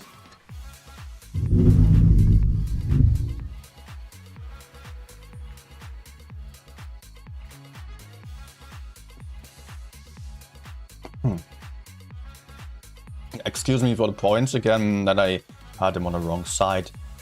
I never know where the teams will be. It is a little bit random. Like, I'm just here spectating on the left side, but in-game I might be on the other side, and then I have to quickly press a lot of buttons to make the name appear on the other side, and also the score. Trying my best. And as a one-man show, I don't have any helpers here trying to help out there with the score, etc. So next game will be here on Rockfield. APA again playing a lot heavier, having 18,000 hit points, while 32 only has 16,600 hit points. And APA is playing with a lot of FV2 and 5Ps, 3 times that. 1 Type 71, 1 IS-7 double VK-72, and they're probably going to go for base A, since that's what the IS-7 is mostly being used for. Crick cap of base A. 32 on the other hand is playing double batshits. Santiago spotting the middle passively. Great success spotting the C area before going to go for base C. Also they're having a TD again. WZTD. Couple of M4s. I think they're the only team playing with the AMX M4s as far as I've seen. And APA is still not in that A cap yet, but also about to get it right now. And they have so many hit points, they can actually afford to go for base B potentially, without really being too much in trouble. No shots connecting, it's just blind shots being fired. At first I thought maybe someone was getting deleted over there. Lots of blind shots here. Lots and lots of blind shots onto there. Look at this. Look at all the crossfire here. And actually, the batshit Santiago gave up his position to let Positavlin defend by his B. Well, the VK-72 peeked aggressively, put in a sneaky shot into the side of that VK. So the VK, the first one to lose hit points, and it is being the case that 3-2 can really not afford to lose any hit points at all.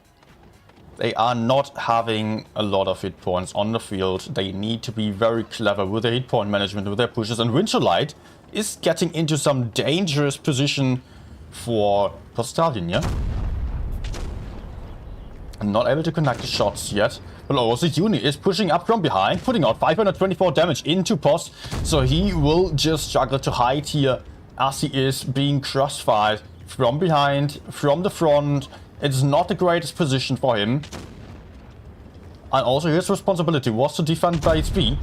Now it might be that APA is already pushing into him, pushing into base B, and I can see tanks moving. Uni pushing in from behind here, going to grab up the kill from Poss. Will take him out with a big shot here, but also 3-2 is counter pushing onto Winterlight. Yennefer got taken out as well. Where was that happening here? It looks like Yennefer got perma-chucked on the hill. Guns being even once more, and only the healthy heavy tank on side of 3-2 got killed. I think the hit point difference actually narrowed down a little bit, not too sure. Now the difference is still quite big at this point. Winterlight being low but being covered, 3-2 potentially pushed into bad positions here, being encircled by many tanks. Also API is able to grab base B for free, it seems. Big black pipe here, taking base B right now, not getting decapped. There is the decapping shot by Ray to success from them both here. Another shot flying into him, and Winterlight still able to survive, and now there is no one to defend anymore. Nagibato just got killed, gun advantage for APA. They're also having the hit point advantage. They will have the advantage on the caps as well as just the second one on APA's side got killed. But look at this fight over here. Santiago is in a 1v2 situation, being pushed onto by Daze, and also having Uni still in front. But maybe the Batshit is able to run away pretty much unharmed. Actually looks good for him. Let's jump over back to the other side and see what's happening over here. Brain is struggling as he's getting pushed onto by Big Black Pipe, being taken out as well. 800 points for APA already. The 3-2 guys really have to increase the pressure and have to do something, getting a kill, but losing one tank as well. So they are still down a tank. They're down on the cap points. They will have to do something here. Santiago now going for base A, but Uni and Daze are both being there as well, trying to defend it. 3-2 is not able to push back into the bases. The guys of API still having one low HP tank over there, but they are covering the bases really well. Daze now pushing out the Batshit, will have to kill here. It will not be possible for the Batshit to run away, stop any of the bases anymore. And that is the win for APA once more. Really well done. Again, APA winning this game. 3-0 for them. And 3-2 is just not enjoying this. I assume I did not predict them to get that far behind here. I was actually still just... yeah, I didn't know. In my opinion, it could have been for 3-2 to finish. Like, you might have seen my prediction. We are having this battle log prediction running. I was saying first one B-Love, second one APA, third one 3-2, fourth Crick. I'm already wrong about Crick because they are in the upper bracket. They won against APA, and now 3-2 is probably also winning against losing to API, match point to API. They only need one more win. They might still come back, but they need 4 wins in a row now. This is close to impossible. I would be surprised. And I'm not sure the AMX M4s don't really seem to be the way to go. They seem to be good tanks, but I am not convinced yet. Very light lineups, also the WZTDs not working out here, not being versatile enough for the pushes. Where API is currently excelling. I might have, you know what, I was predicting API second and 3-2 third, but I could have also imagined 3-2 to potentially win this one if they were not going for 2 experimental strategies. And as of right now, it looks like 3-2 is just going for the experimental stuff and not being successful at that at all. So, show us what you got. Please, some more games. Oops. Come on. Ah, wrong button.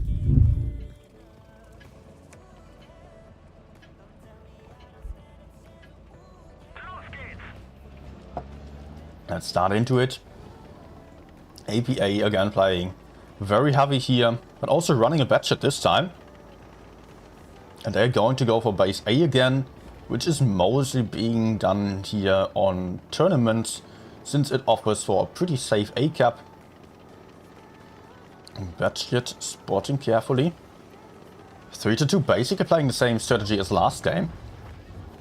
This time the hit point difference isn't all that big though. They're pretty much playing a mirrored strategy, having some VK90s in the back though. So those tanks might play a crucial role in holding up the API team, securing some map control, or they might die very quickly. Let's see what's going to happen here. Quick B cap by API on the mouse as well. So it will be a very free cap here, double cap pressure for API against 3-2. And this already looks very good here for APA. They're having the hit points, they're having the caps, and now they just need to sit it out. And potentially they will just relocate towards base C with a couple of tanks, while holding base A passively. Letting 3-2 run around. Look at that. Rated success just got pushed up onto the hill. A little boost here going on. But is it going to be all too successful? Is rated success going to bring the success here for 3-2? That's the question. The boost, again, I can only point it out once more. Often it is not being all too helpful for such passive strategies as you're not having a lot of map control. It might be the case that it is working out this time. I did not get a single shot in yet. Let's have a look. He can have eyes on the entire map basically. But APA will have to misplay a little bit for him to be able to shoot. I might have shots onto the mouse. 3-2 still has to get back base B. The longer they're waiting, the harder it will be. And APA is not even rotating over to base C. All the map control is on side of 3-2. APA is still waiting here, being very, very passive for now. Nice crossfire here, Batchet taking shots. API losing a couple of hit points. So hit points are being even now.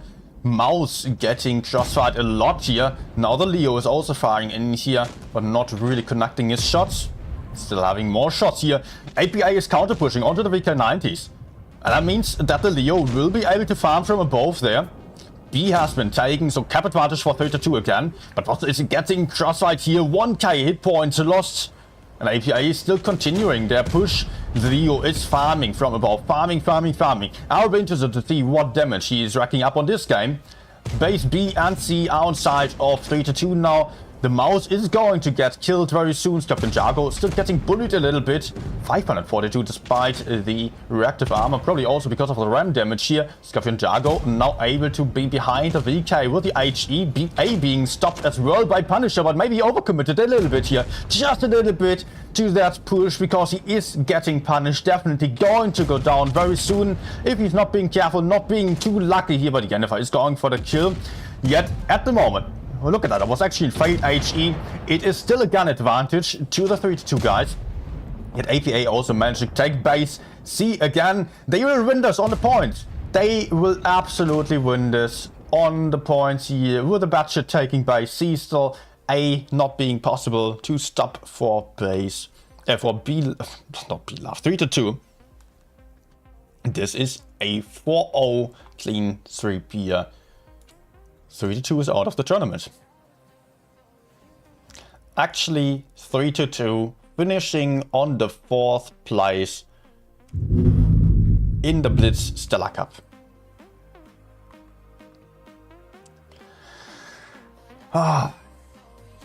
Guys, we've got a 4th place. And we know who is going to play for the next round, son. Oh, I did not expect this. I like the gameplay of 3-2, I really do. I want to like it, I want to say it's great, it is just being fun to look at. But at the same time, if it does not work out, it is not too good. If they are just experimenting with all that kind of stuff, and experimenting in the grand finals like that, it's not grand final, but just in such important games, playing the kind of games that just might work out, might be cool, might just be absolute failures. The other teams are not even trying to just bring anything special to the table. Just playing a lot of heavy tanks, playing what works out best in the season. And it is just steamrolling the 2-2 guys here.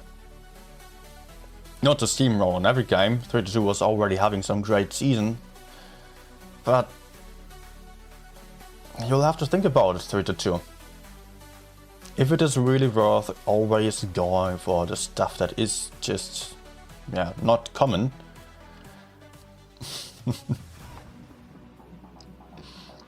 Trying to be special in a little bit of a sense there. I do like it.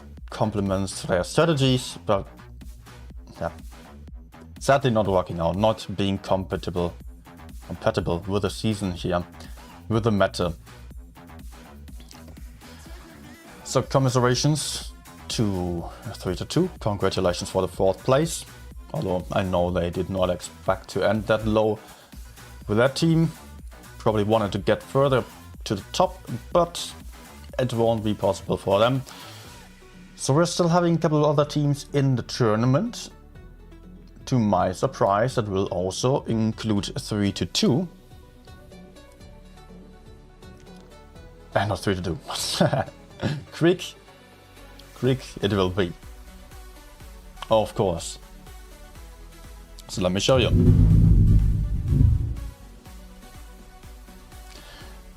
Crick is going to play against the B-Love team. Still going to happen in a bit. Wait. What was the time again? I think we do have a bit of time now, since these games were over so quickly. I forgot, was it 21? I think yes. Yep.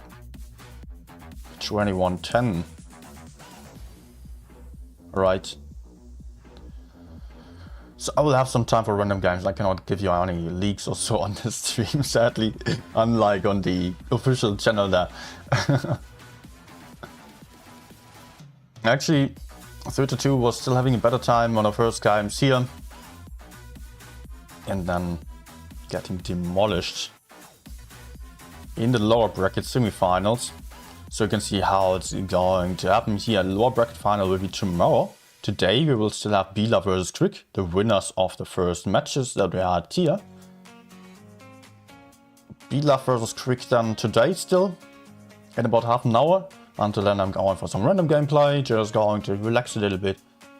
Just save my voice, just a little bit, so I can perform it again later on in the evening. And then we've got, in the lower bracket finals tomorrow, APA versus the losing team of Bila versus Crick. So might, very likely actually, or not unlikely, might be the rematch of Crick versus APA. We will see. Crick now being the underdog. And honestly, I wouldn't mind if they get far in this tournament. I totally wouldn't. Then we've got the lower bracket finals tomorrow and the grand finals, of course, as well on the official channel then, commented by Bushka, analyzed by me right after. Damn. These games, they're crazy. API showing some good stuff, but honestly, partially I've got to blame 3-2 for just trying that much and succeeding that little. They were not even playing badly, they were just trying stuff that would not want to work out. And they kept going for it, again and again and again, playing weak lineups versus strong lineups, counting on their skill to be better than their enemies. It is how it is. Let me get the iPad again.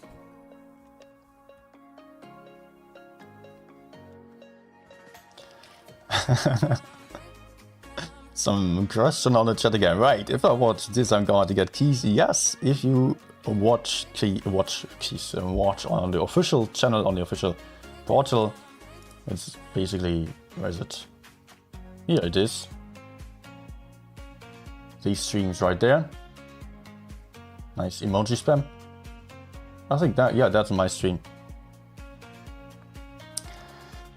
You will have to watch on the portal here and keep the timer running. That's all you have to do. You might be confused, it looks a bit weird. Okay, let's get the iPad out.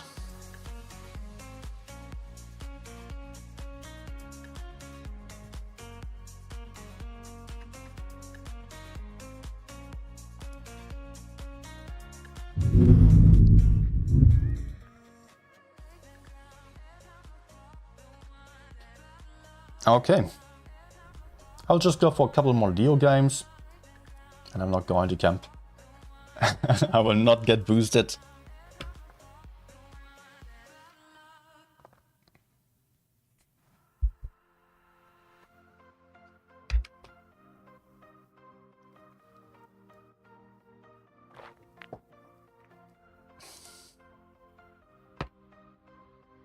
What's the name of the website? You can find it in-game. To be honest, you just go for the in-game news, or you just Google what Blitz.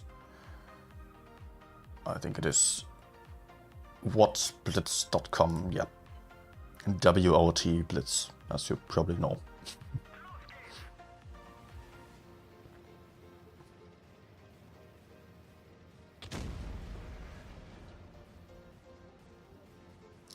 Okay, team is spreading out. I will just go for first spot in the middle, as I like to do quite often on this map. Just so I'm not putting myself at any risk. Oh, was a little bit of a ping spike. Anyone even here? Or are they going for the other side? Looks like it. I would have spotted some tanks moving over there already.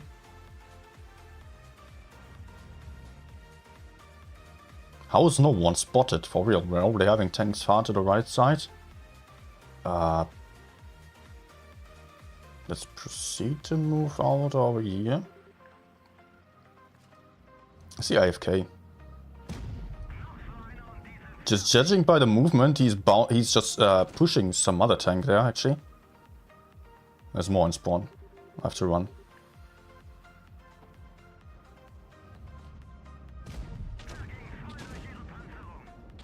Nah. Okay, T-57 on a reload. I hope I can shoot him without taking shots by 100. Nice. Can I punish anyone over here?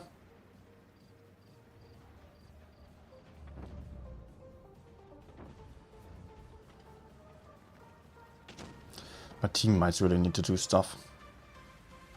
I cannot push in on my own.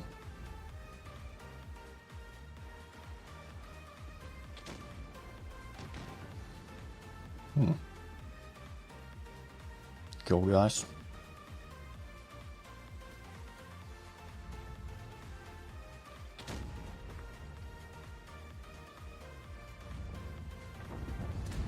Okay, shot.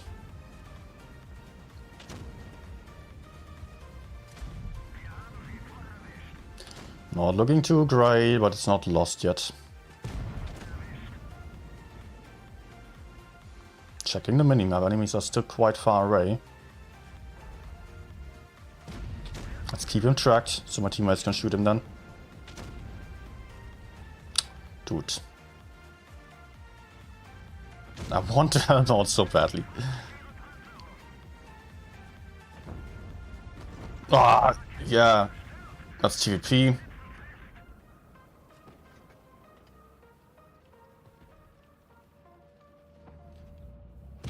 Nice.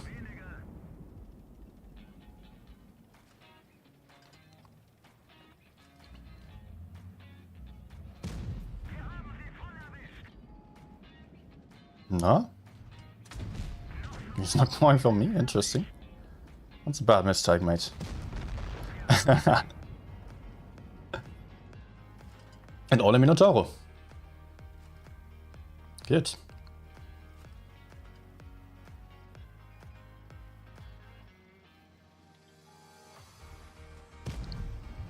And of course he's going for me.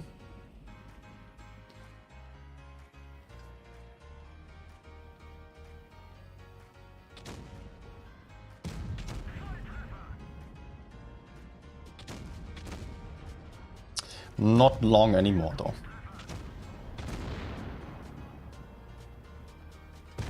And mine, nice.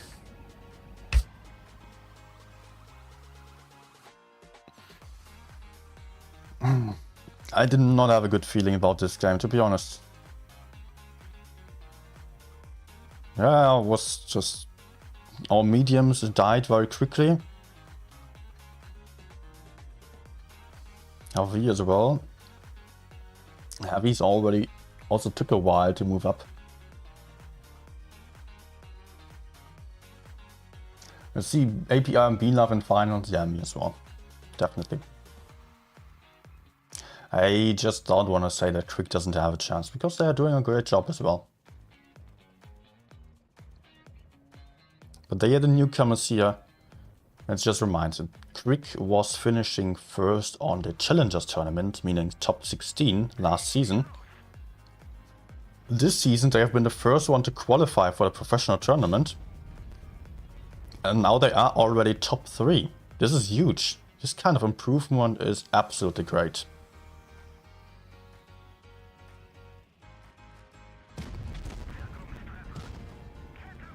Okay, I'm doing my standard move of just moving over to the own side, just to be safer. I can fall back and have some help right behind, just like that, perfect. But I would like to have some guys helping out over here as well.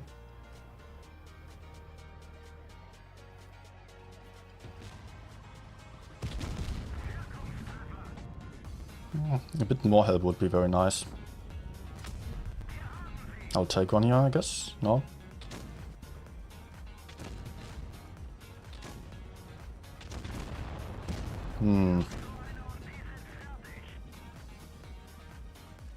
Nope. Let's chop.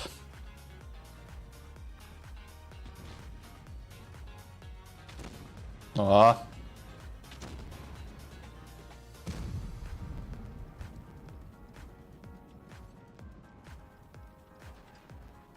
Okay, what I'm going to do, get unspotted, then move over to the right side so I can support the Kranwagen there.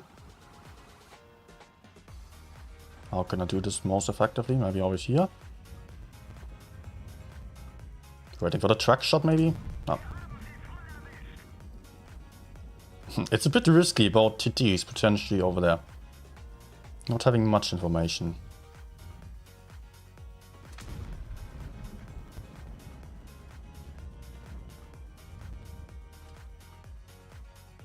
Nice. I'm being right behind that Kran, so I can potentially support really nicely. Ah.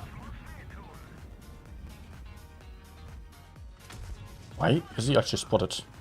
Okay.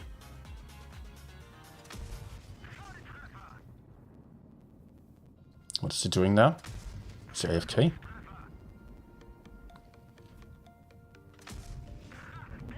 Not exactly. But I want to try to take him out.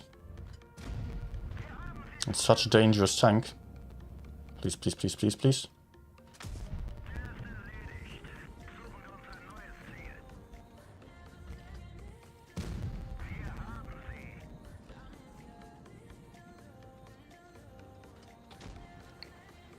This guy is doing some weird stuff there.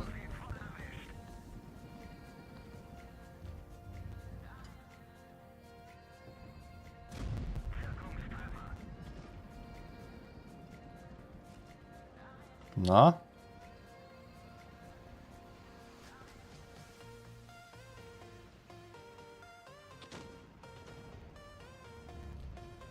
I don't know if he can spot me. Because there's a bit of a gap in the bush here. Ah. How about I just go elsewhere?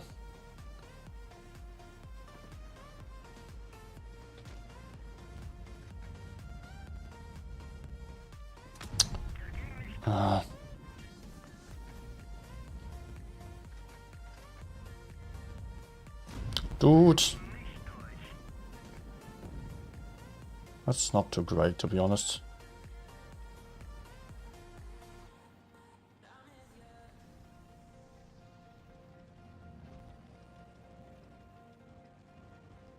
I don't know how safe I am. Yeah, exactly.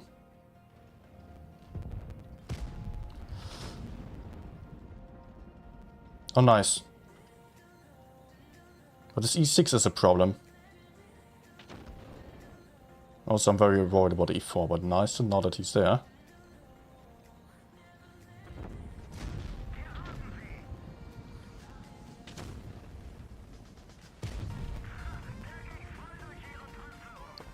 I think I can circle here.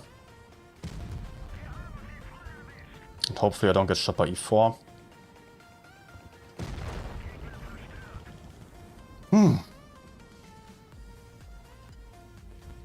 No, he's already reloaded. Ah, crap. Did not expect this. Oh, that's not good.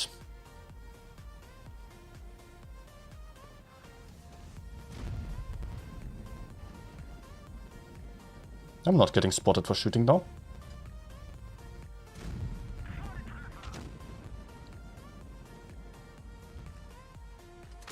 Maybe.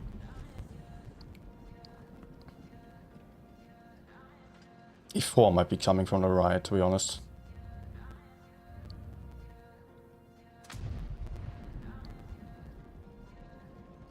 Let's wait here for a moment.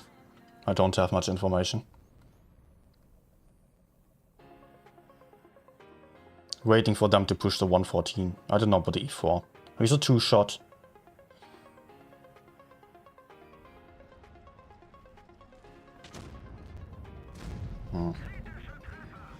What's happened there?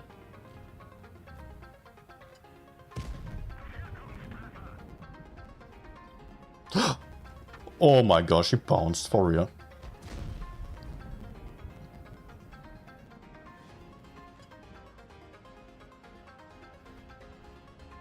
Out of AP, sadly.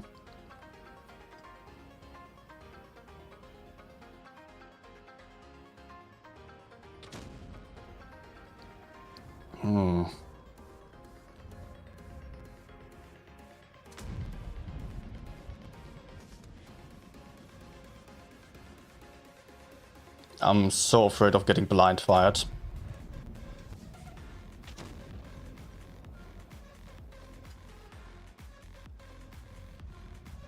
20 seconds left to go.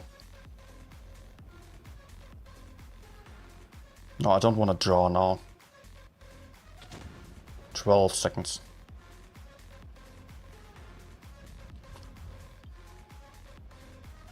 Five. No, it will be a draw. 2. No. Ah.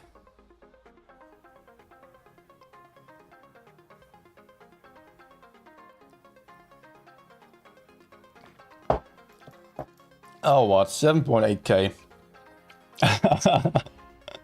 I completely lost track of this.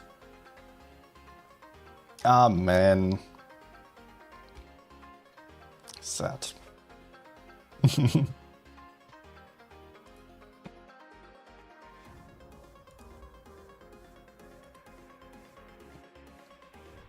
Let's try again.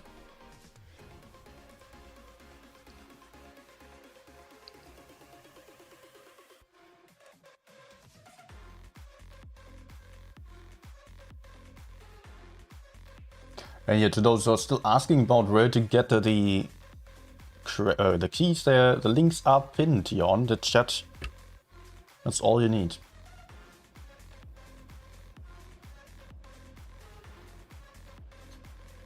Hmm. 7.8k in a draw then. Sadly, though, WZ114 wasn't all too helpful either. I should have played a bit more aggressively. At least early on.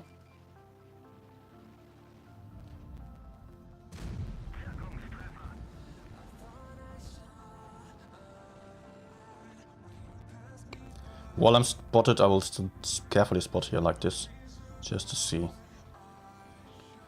If anyone's moving out like that. I'm not having much information, to be honest. There was not a connection. I could see that shot hitting the ground. Maybe we can push the left side then.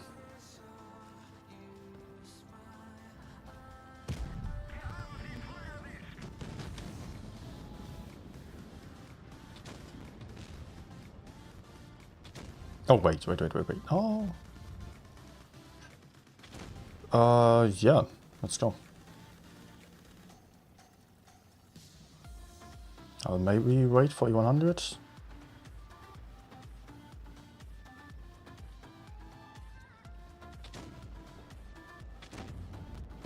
But I definitely want to focus the T-57 autoloader. He's the most dangerous target. Oh, enemy. Let's try to stay safe from the TTs over there. Can farm down this guy. No idea whether there are TTs or not. But they have 183 and Minotauro. None of them has been spotted yet. So what now?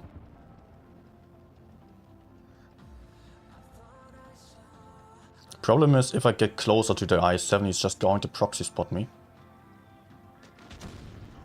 Oof. Amorek. Okay.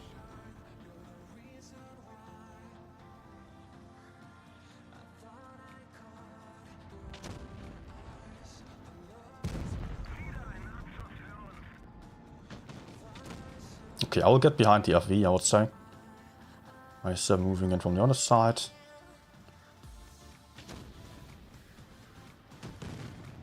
And FV also just shot, perfect. Truck shot.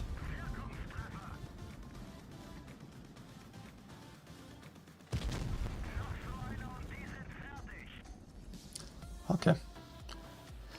Progetto also still alive. I think he was on something like, I don't know, 1.1k hit points.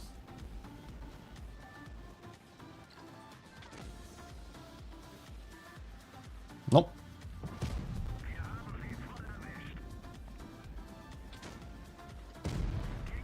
Okay, nice.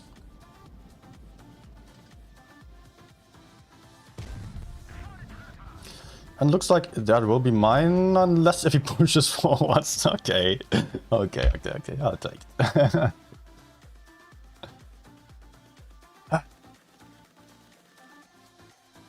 good one. I think I can still play 1 or 2 more games. Actually, I will go for 140. I've not even streamed the Leo yet here. Since the update, there are so many interesting tanks. And I did not get to stream every single one yet. I think KPZ50T, 121B, 140, which was not too great to be honest, that session. Batshit, 30B, E100 I also played already. What else? Okay, LT going left. Let's maybe spot the middle then.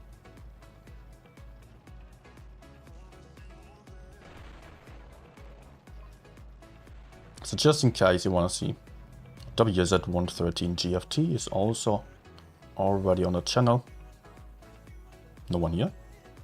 You're pinging A, but no one going there. Nice one. Yeah, I will go for A, but only if I'm getting some support there. Not completely on my own. And it looks like only E100 is here. Maybe there's still someone camping over there. I'm really not too sure about that. Let's see if I get spotted over here.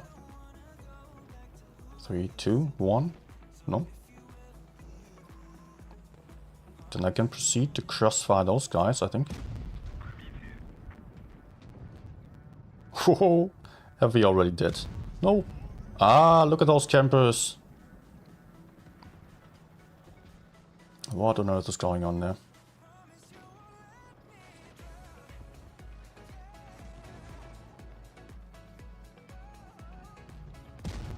Ah, track shot. No.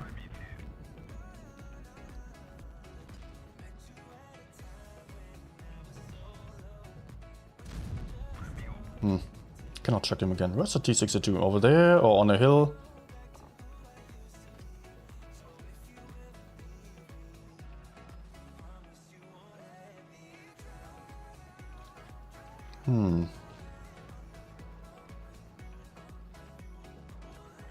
Okay, let's do it like that. Avoid the 268 completely.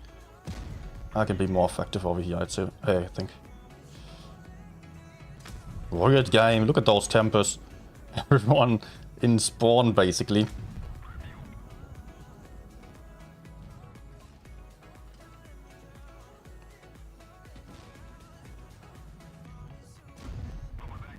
Nah.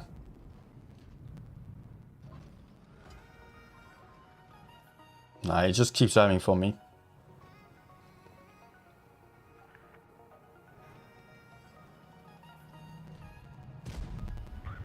Doesn't even shoot though. Is this bot matchmaking or what? Okay, nice.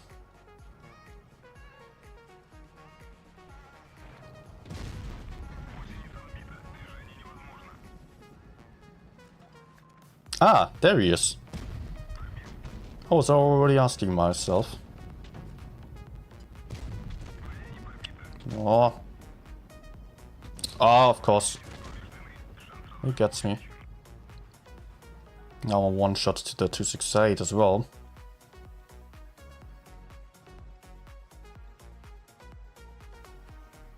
We'll have to wait.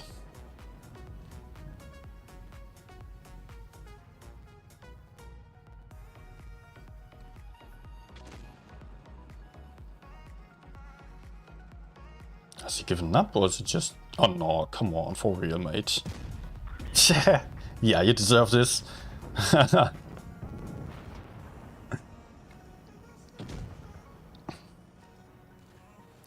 Very, very weird game.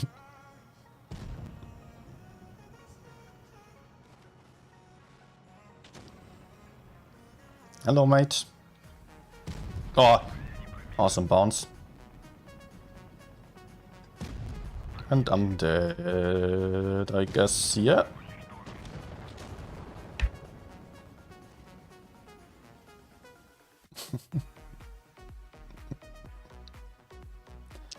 Very weird. Wait, I still have time for one last game. Yeah, 11 minutes until the match is starting, so room invite 5 minutes before. That means one more battle live, and then we can already talk about the lineups and stuff.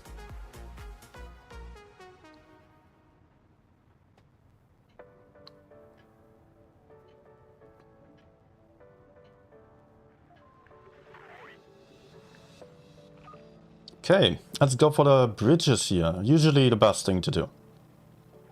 Just securing the high ground. Already telling lose. Yeah, of course, because you give up a wood. No, no, no. I can carry that. I hope.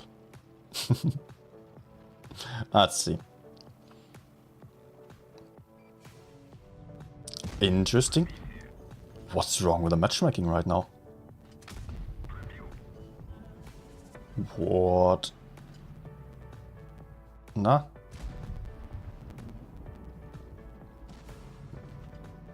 Nah. Like seriously, what the hell is going on here?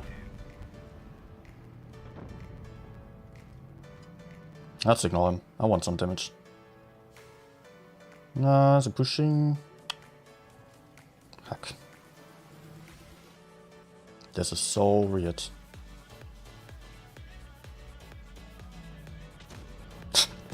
Where is he going?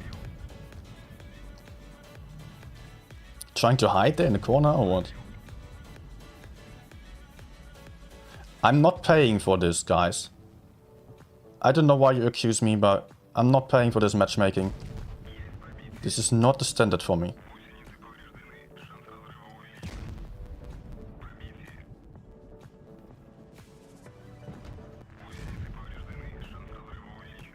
Yeah, good job, Leo.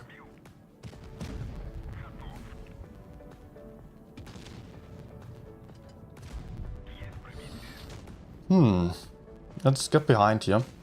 Hoping that my teammates will push up from the front. Good. There was another tank right behind, right? Are you max? Oh. Okay, nice. Not to my front. Let's shoot the rear where I can track him and maybe also set him on fire. Let's see.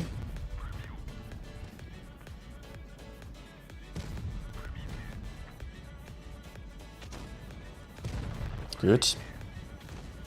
So are you max up there? No. And the other one in the back here.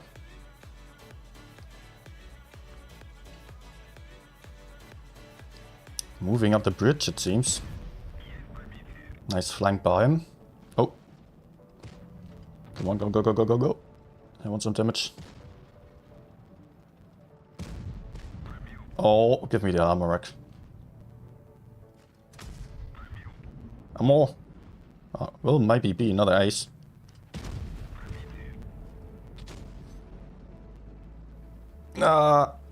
Nice. Got it.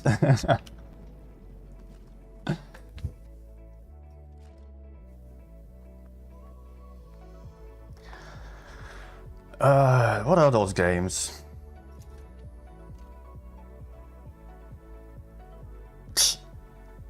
This guy writing lose, dealing 0 damage.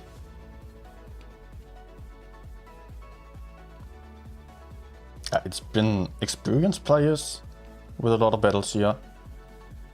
Started replying such weird stuff. Okay. Next game is starting in 7 minutes. So I'm not going to go for another battle before we are proceeding here. Do I actually have any replies saved? No, nothing.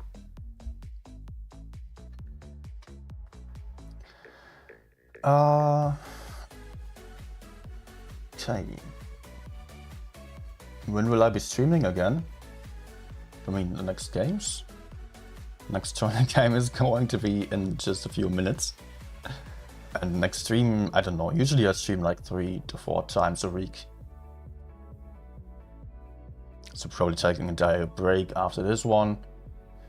Yeah, after tomorrow then. We'll see. I mostly decide spontaneously, just always streaming at about the time I'm streaming right now. And I'm not too sure what to play next yet. I've thought about different specific tanks already, like the Leo that I played earlier as well. Definitely also still on my list. Kranwagen, also great tank this update. Then we also got the T110E5, the T95E6 might be double stream. And then as well VK72 and VK90. Lots of good options to go for still. Often I'm also doing a little bit of a survey, a little poll right before the stream then on Discord. So if you do have a specific tank request, you might go for it over there. 263 might also still be played, although I don't like the tank too much anymore. Okay.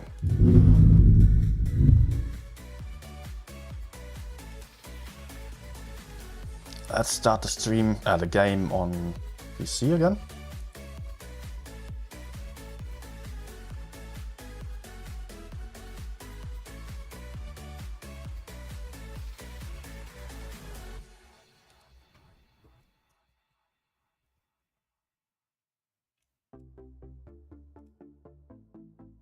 And again, I will have to wait a minute. I will just take a very quick timeout to just fill up my water again and eat a little snack. So I will have all my energy for the remaining games then.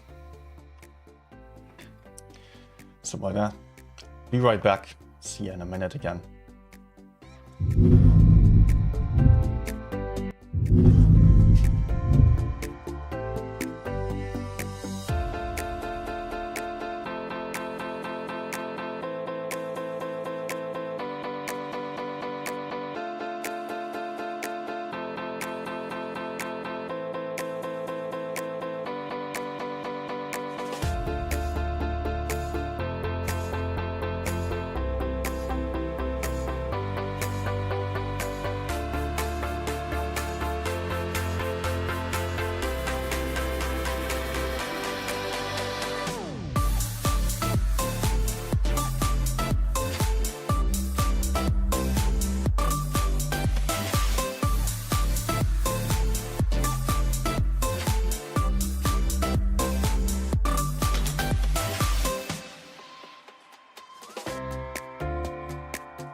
start right here.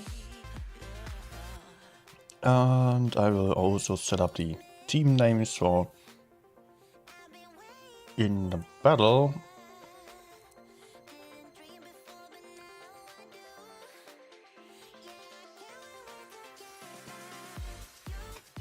Just 1 second. Yeah, okay. Oh, we're already starting. Blitz versus Crick now.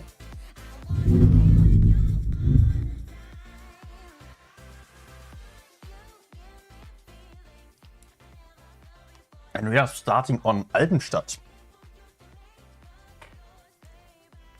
Crick being basically the only team that is playing the Chieftains here on this season. Very few others are really successfully going for this tank. Mostly they are rather playing the FE215B, which is capable of putting in the hash shots into the Chieftains front. But still, Crick is just doing well in those tanks so far. They're playing double VK72, triple Chieftain, double Batchet, and are all heading towards base A. Also covering base B, Scaloid being spotted, almost taking a shot. Quickly dodging that one. Blitz is playing a bit heavier here with FE215Bs and double pack. Kranwagen, Maus, VK90, VK72, many different heavy tanks on the field for them. Also a Chieftain. Look at the amount of different heavies for Blitz there. And there's a Maus already pressuring the river. They're not having any mediums or light tanks actually. Which means Blitz is just going to have a lot of hit points. Losing some here. They had 2k more hit points on the field though. And are doing quite nicely. Here VK90 is sitting behind the houses. We could see this position being great for defending base B as well. But A is being taken by Crick. So this will be the cap advantage here for the Crick team. Chieftain safely worked his way forwards into the base here. Is not getting decapped. Cap advantage to Crick. But they will have to get some damage in as well. Since they're down so many hit points. And will probably struggle to push into all these heavies or hold up a push by all those super heavy tanks here. Which all do have more armor basically than the Chieftains on Crick's side.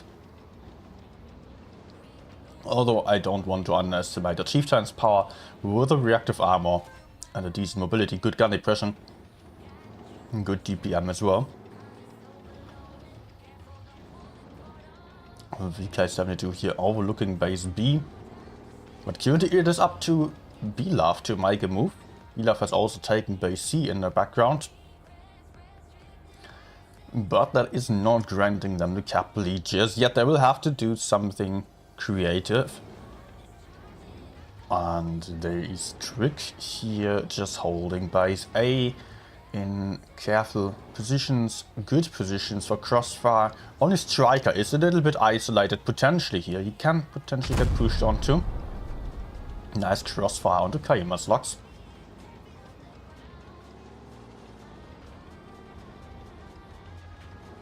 And Blitz is not doing much yet. Neither is Crick, to be honest. They're just sitting it out here and waiting for a move of Blitz. They're having a good cap lead already. That's not just a little cap lead. So Crick will probably not want to risk moving too early. But they have the Batchet, which is very capable of just getting into base C. Although there's still Rumpelstiltskin able to defend that. He's looking for the shot here. Waiting for the Batchet to potentially cross over there.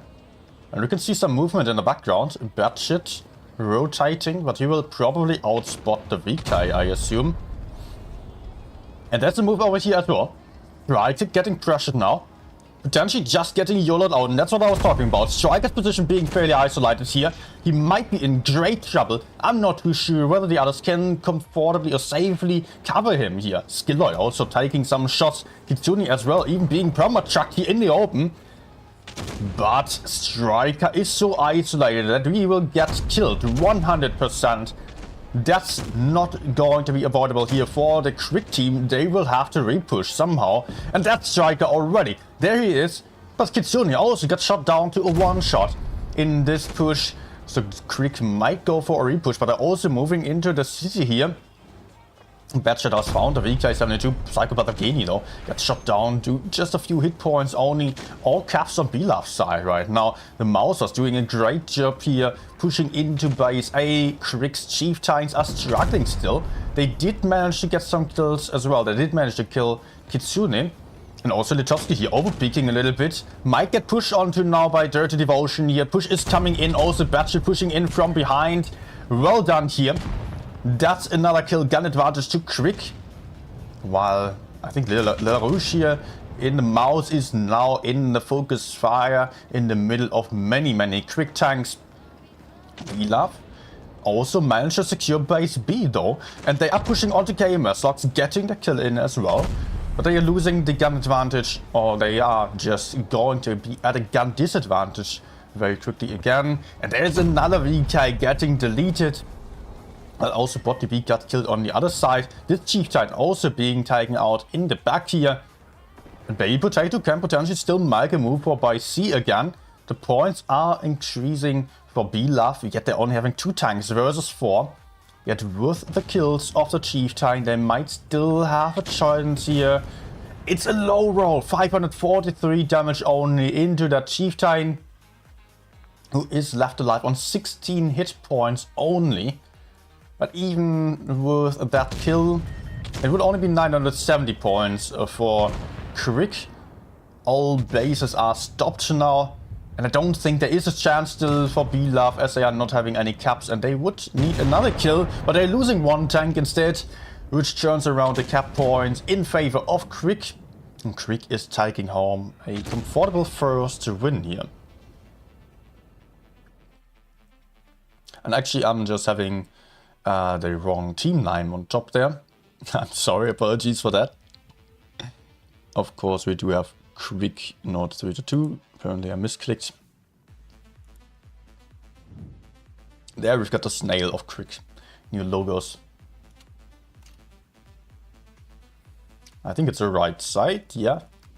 Correct side, I believe.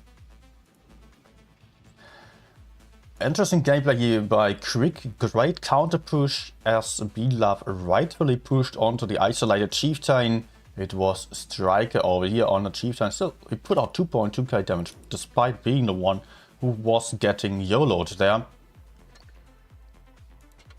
Really well done by Crick to just push back. First win to Crick.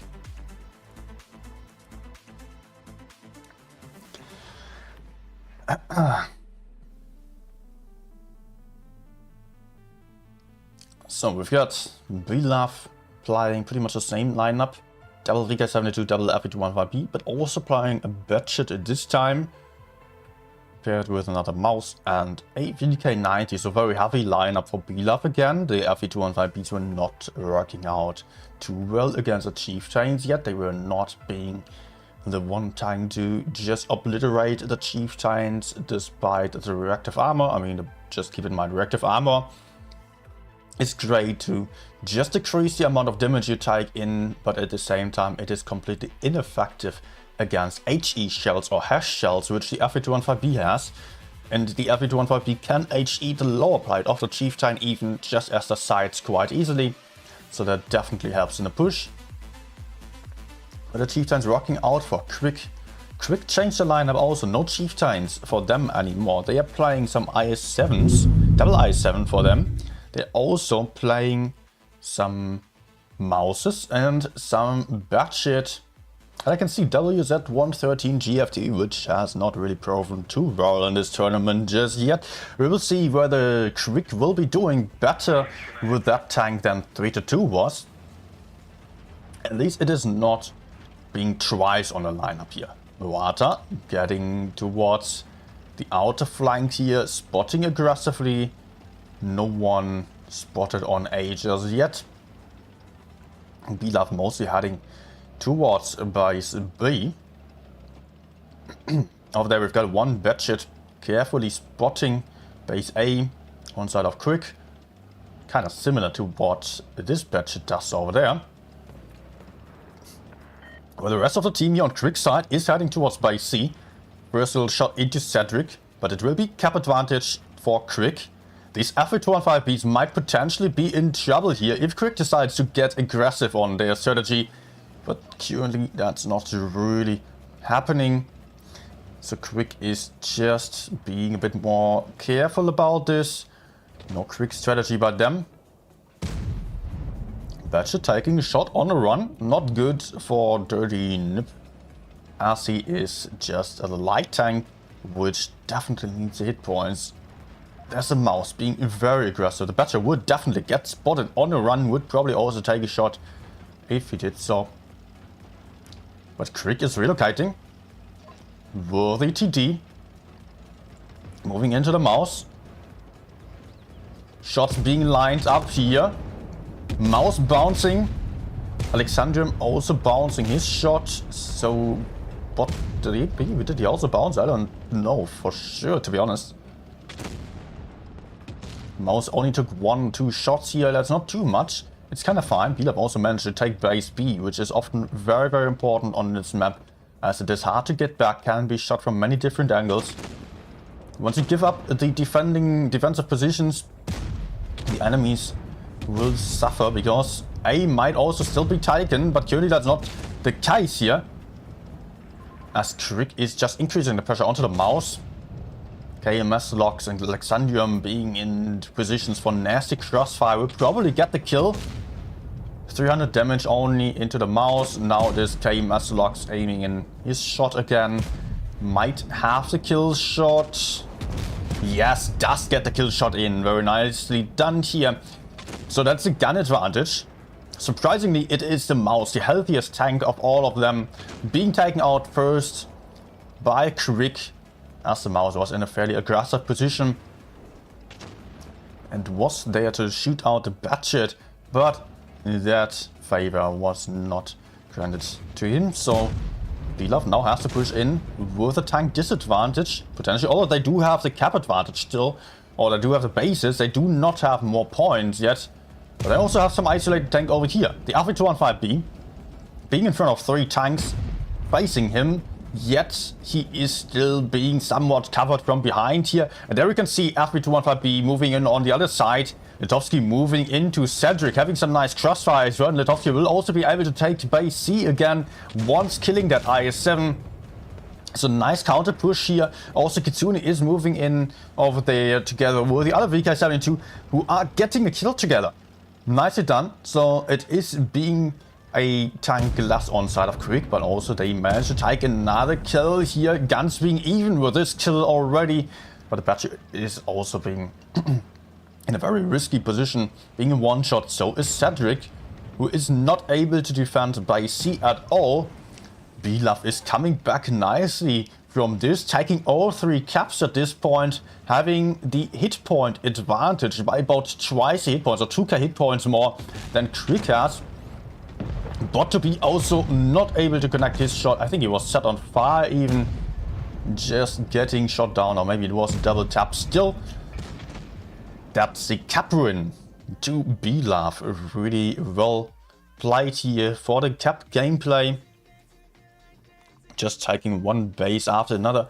As said, it is very crucial for this map to take base B very often, because it is hard to get back from that cap disadvantage.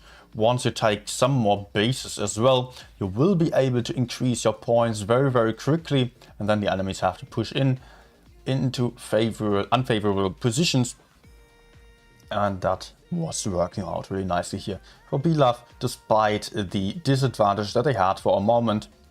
Crick did not manage to build up on their tank advantage.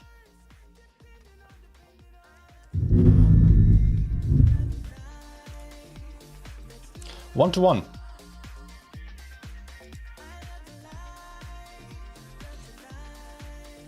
Belov showing some good stuff here on this game. Now we get back to Crick's Chieftains lineups. Triple Chieftain on the next map, which will be Oasis Palms.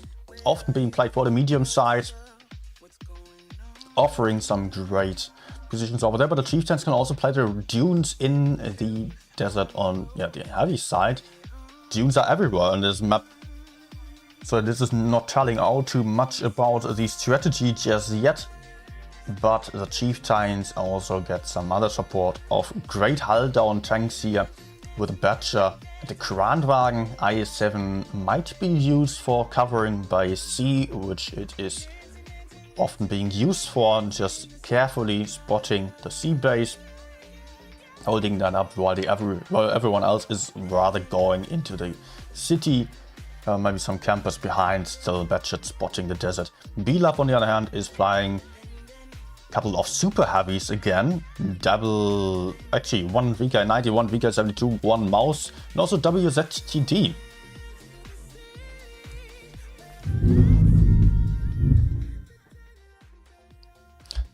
And we're heading into the match.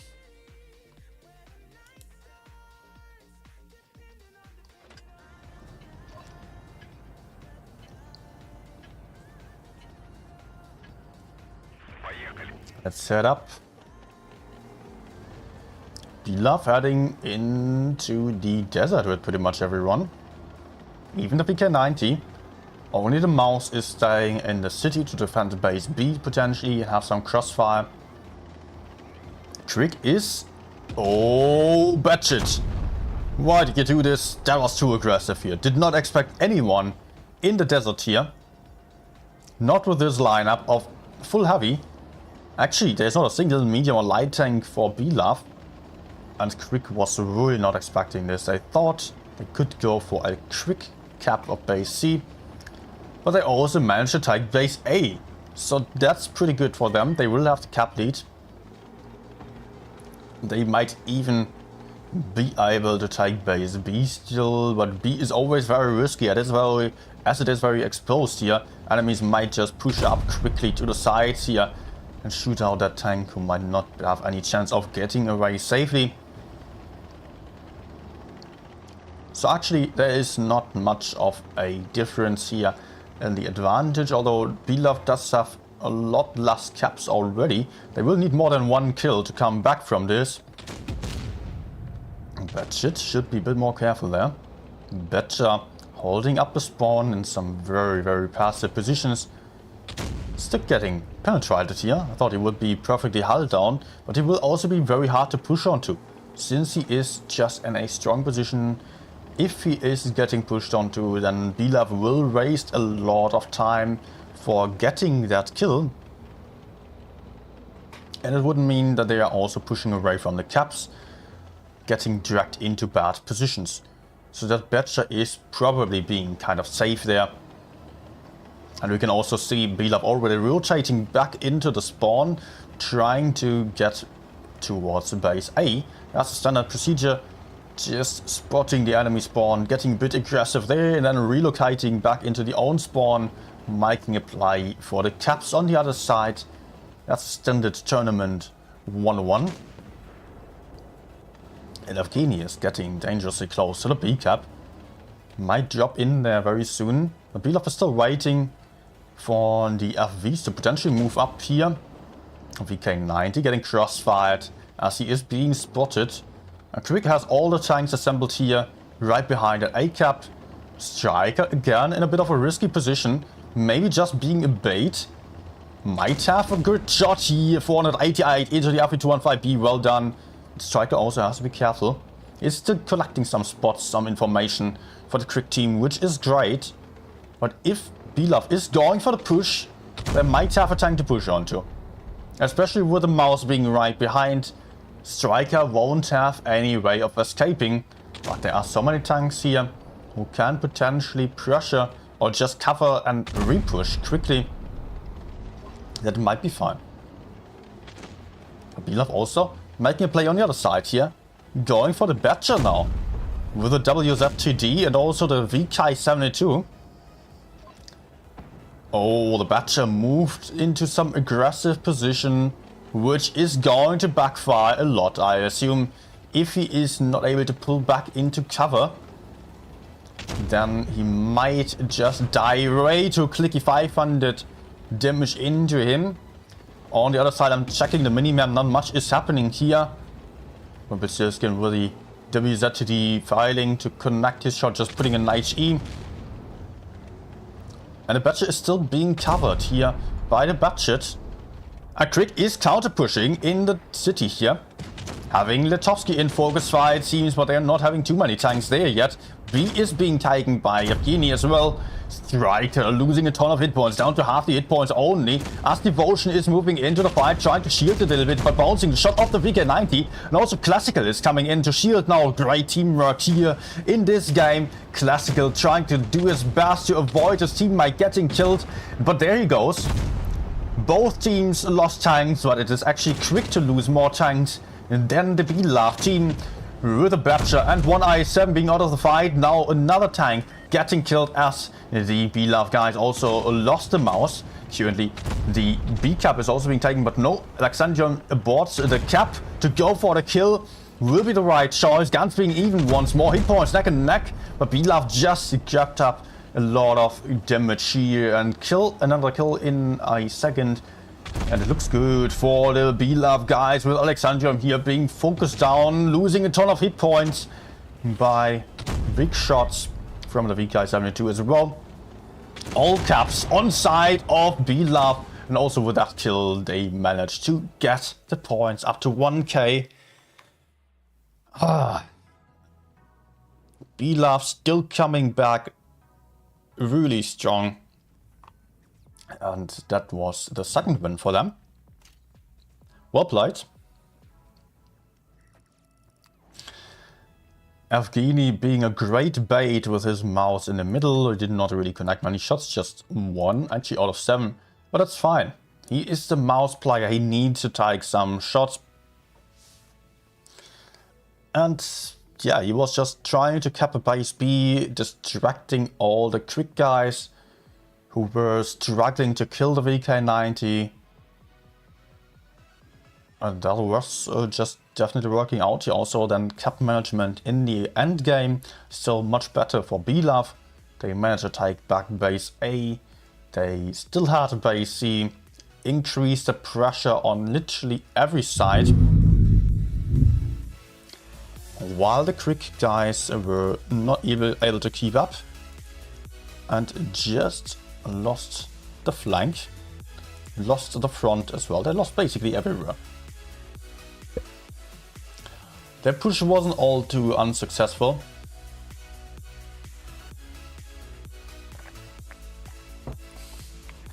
But still, the crossfire of the BLAV team was simply better. I thought, as there were so many tanks committed to the desert, with the WZTD, also the VK72 in the desert, maybe BLAV might have overcommitted to that flank, might not be able to really help their teammates out as Crick pushed into the city.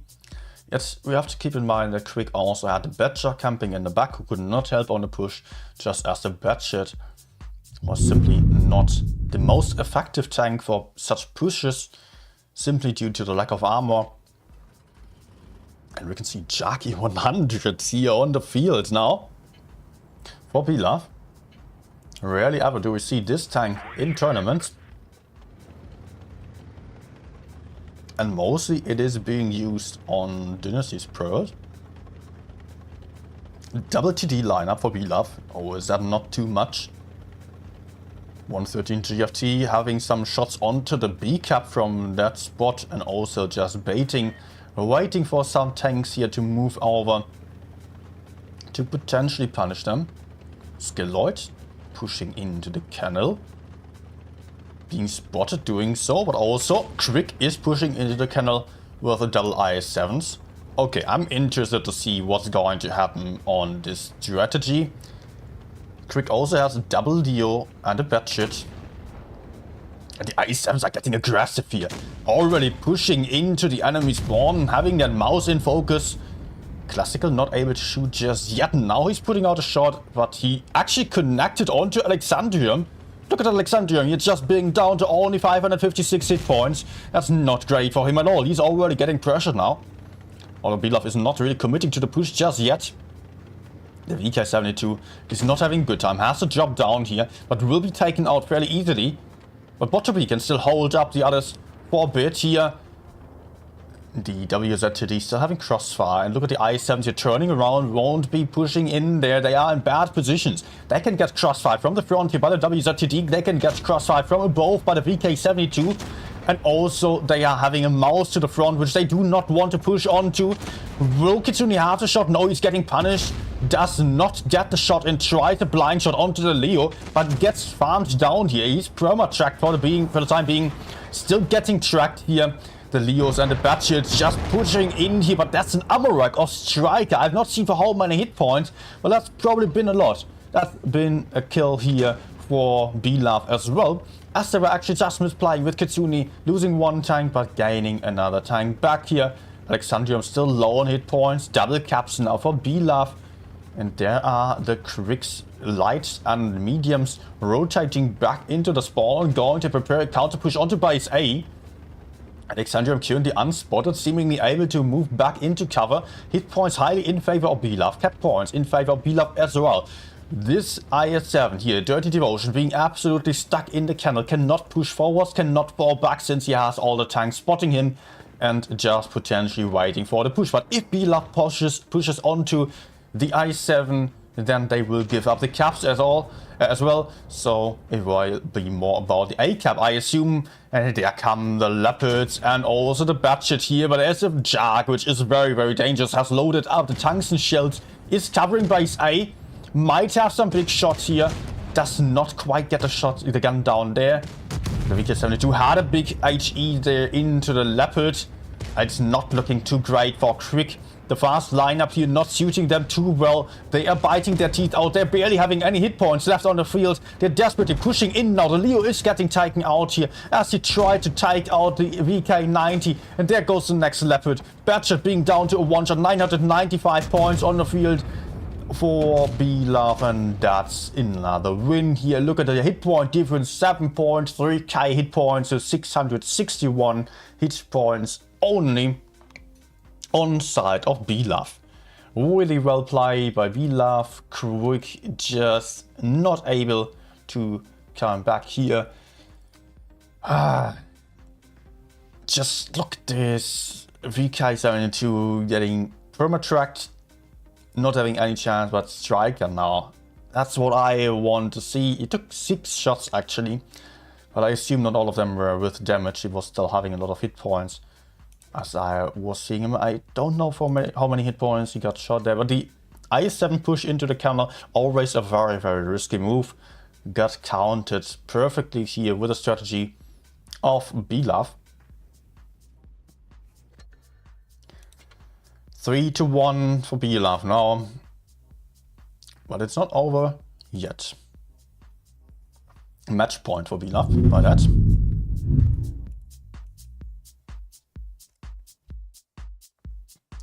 We will have some more games hopefully.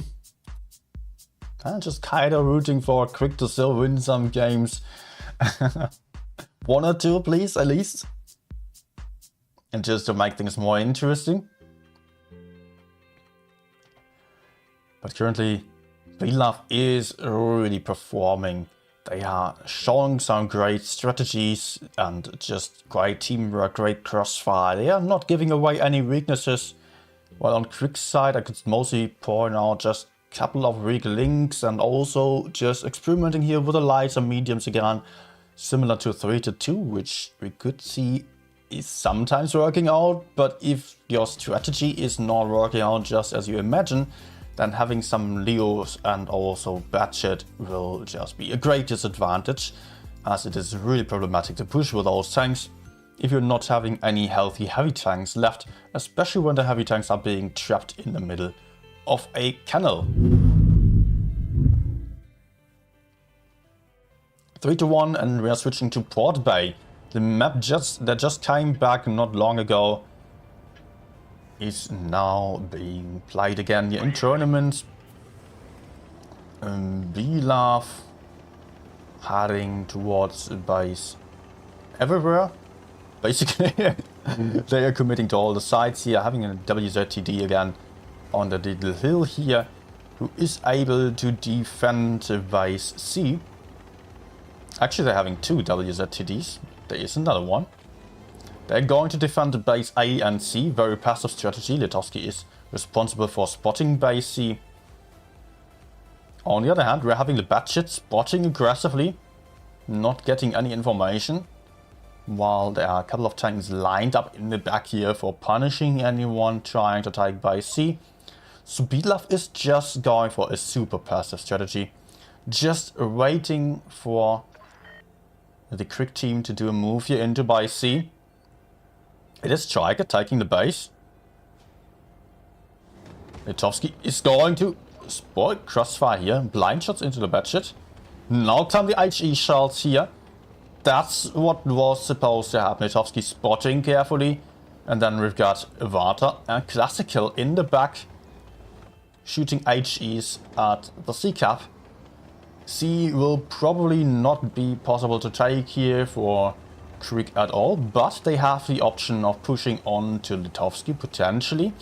And I think that's also their thought right now. They are going for the river push, but also Beatlov has read the playbook of tournaments, and Litovsky is already rotating out. They are lining up for exactly this push to happen.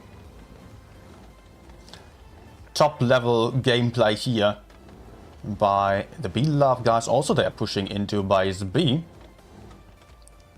Of course. Couple of shots flying in here into the Chieftain. We lost a lot of hit points already. There is not a single weak link here for Beatlov. They are absolutely safe. Classical is well hidden behind this hill. He cannot get pushed onto right there. Although he might be a little bit exposed to the Batcher. No, not really looking like it. But C has been taken as of now as well. A couple of shots being tried everywhere.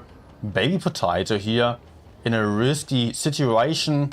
Still able to run safely, it seems. But the FE215B is just chasing down the Batshit.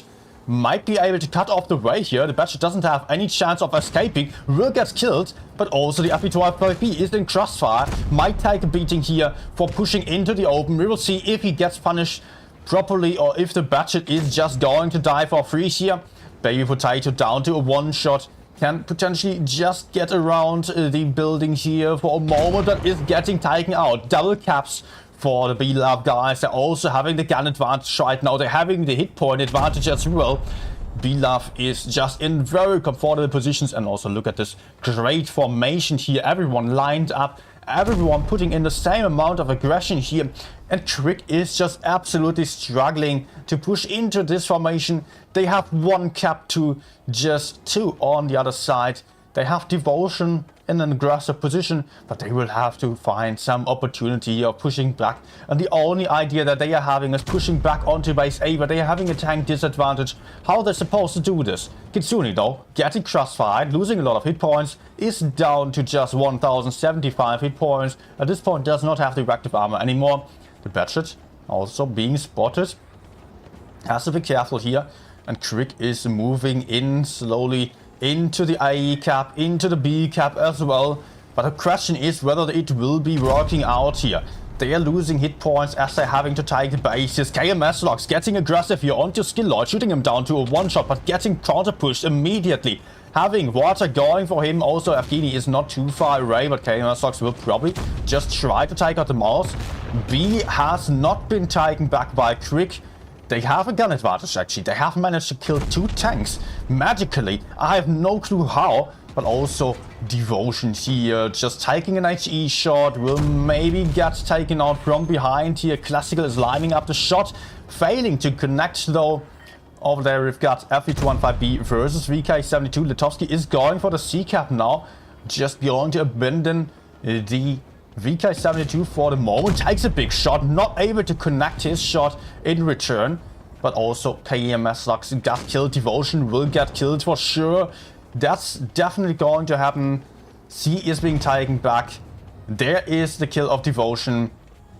While Crick might still get the kill of the WZ. Yes, they do. But they are just about to lose on points, very likely. They are still 2 caps away. Alexandrium has to take base C back, has to stop the cap, and base B is the main problem here, and that's the kill of that batshit. Well done by Classical, really well predicted the enemy's movement here, and that means that Blaf won this match here, won the set, is going to head to the grand finals of the Blitz Stellar Cup 2023. Crick is not out of the tournament. Crick is still having a chance. Crick will continue to play tomorrow in the lower bracket against APA. So it will be the expected rematch. Let's not put it like that. It's not unexpected, but yeah, you know what I mean. Really well played here by both teams. But Blaf just being incredibly strong at the moment. I don't see any team defeating them, to be honest. But still, maybe APA has the best chances. But I feel like Blaf's team play and just the timing, I can only repeat myself here. In tournaments, especially at the top level, it's so much about the timing, about the amount of aggression that every single player puts in. There cannot be any tank being too passive, and there cannot be any tank being too aggressive on its own. They all have to work together as a team. And Blaf is doing this to perfection at the moment. You could see that formation, the whole line over the entire map, no one being isolated, everyone able to support each other. So Blaf well deserved to get into the grand finals tomorrow. Once more, 2 seasons in a row now. Past 8 like today, best of 9 then in the grand finals. The winning team of Crick versus API going to head into the grand finals. That's it for today with the live tournament matches, by the way. Really nice games. And yeah.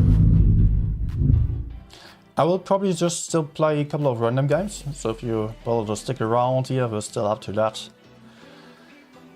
Just to calm down the nerves a little bit and just have some fun and battles. If you were just here for the tournaments, I highly appreciate it. If you were just here for the keys, not so much, but thanks to you for watching. Hopefully you still enjoyed it a little bit. If you enjoy the tournaments as much as I do, just almost as much, then please don't forget to smash that like button, subscribe to the channel for more, and also consider joining the Discord server to really stay up to date with all the content and a great community in general. So, I will reconnect the iPad again, going for some more games, and actually I'm going to just quickly turn off my my stream delay. You won't even notice. So, be right back.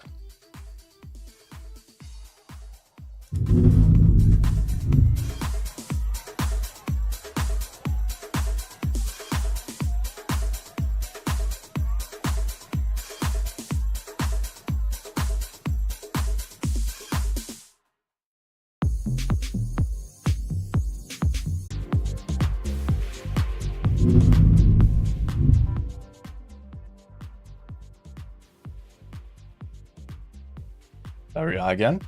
Now without a delay.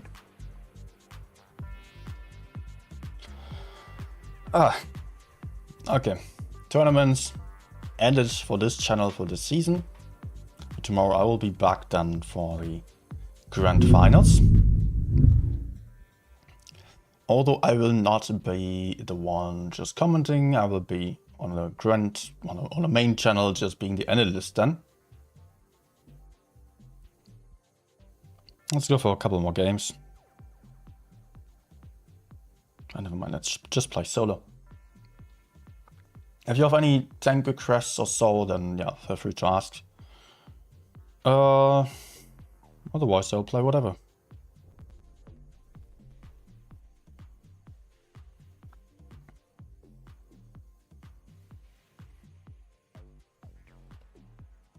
Okay, Net was leaving, good night. A couple of people will probably just head out now, but yeah, if you're still bothered to stick around here, I'm just going to play some tank requests and so on. Just some other fun tanks, mostly medium, so.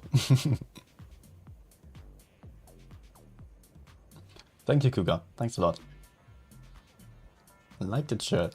Perfect.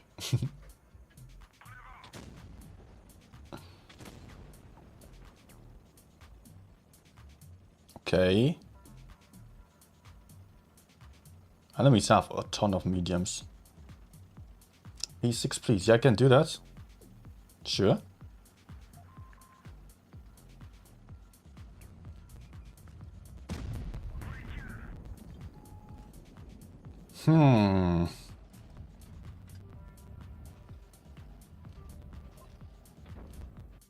Nice.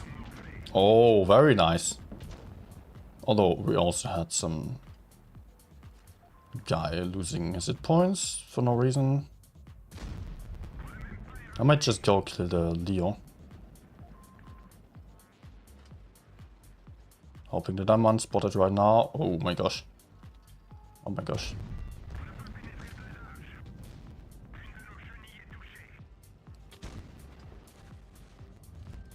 Nice.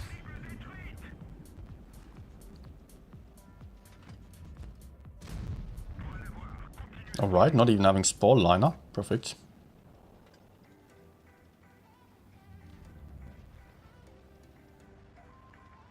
Okay, let's maybe crossfire 100. I'll actually proceed with my push. Just to make sure I'm not having anything to the front anymore. Ah, okay.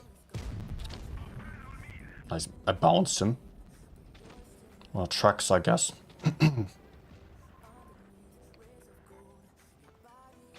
Yeah, this won't be working out to push in there. Not against FE45 and the 100. Oh man, I'm losing my voice.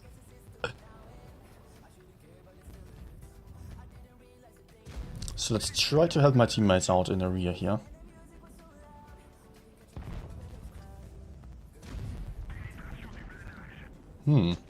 Nice.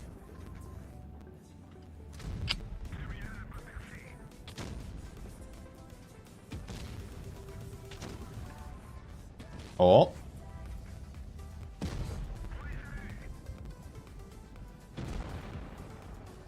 Okay, let's just push over to the E1. Ooh, nice. Mobile tanks first. Nah. WT might be coming in here, but never mind.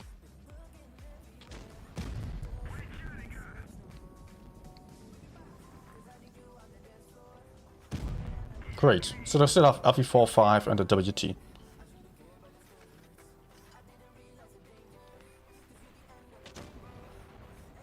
Alright, it's 1, 2.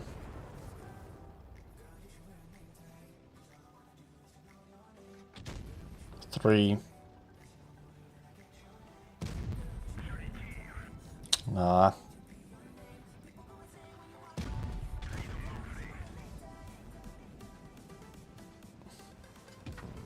Lol. Nice bounce.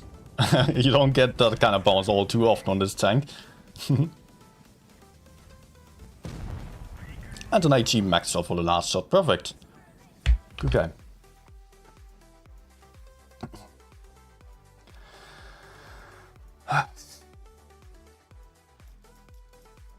I'm a little bit out of breath, I've got to acknowledge here. E6 was being requested. Yes, it's an awesome tank, I can only recommend it. It's just kind of hard to play if you're not having experience, if you're just being, let's say, beneath 55% win rate. It's a tank for the better players rather. It's awesome for just countering mediums and it does have great gun depression. I love this tank. But if you're not capable of hull down playstyle, if you are just struggling without trading enemies, fighting against them frontally, then this tank might not be for you, but it is definitely a recommendation for me. So hi David, Eric as well.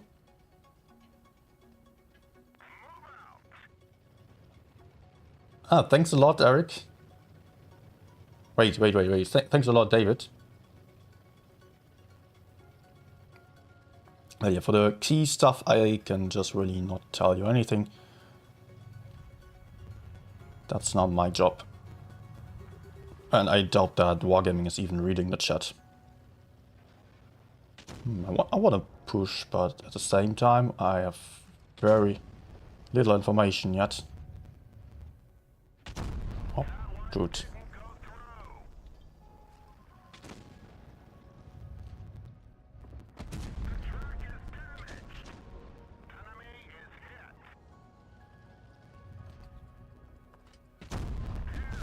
He's doing some weird stuff there.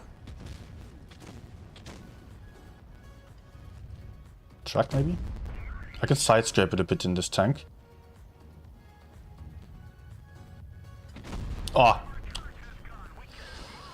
I would like to just kill the E100. Do we have the option to do so? Oh my gosh.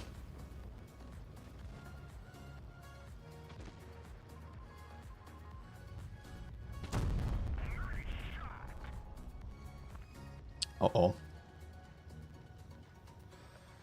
Oh, I'm stuck. Step bro.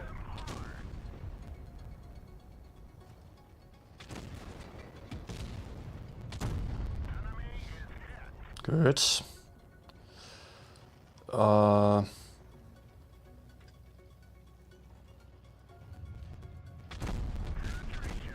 just say passive for now. IE7 might also come for me. Good. Okay, I will actually push up behind them. Let's see if the IE7 is coming at me from the right side. I think it will.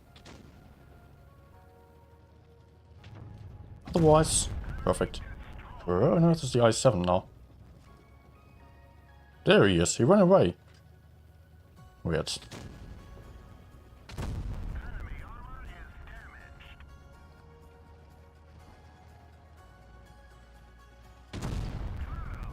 Mine.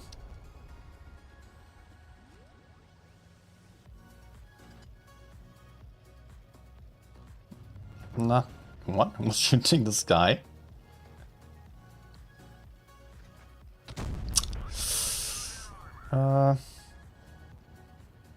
Go. Sad for the max shell. I failed the IG there. Oh, misclicked.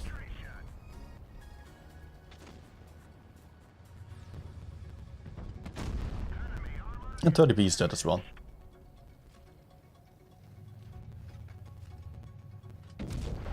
Great. How am I feeling? Man, I'm exhausted from the tournament. 3 hours of screaming around and I was really into it.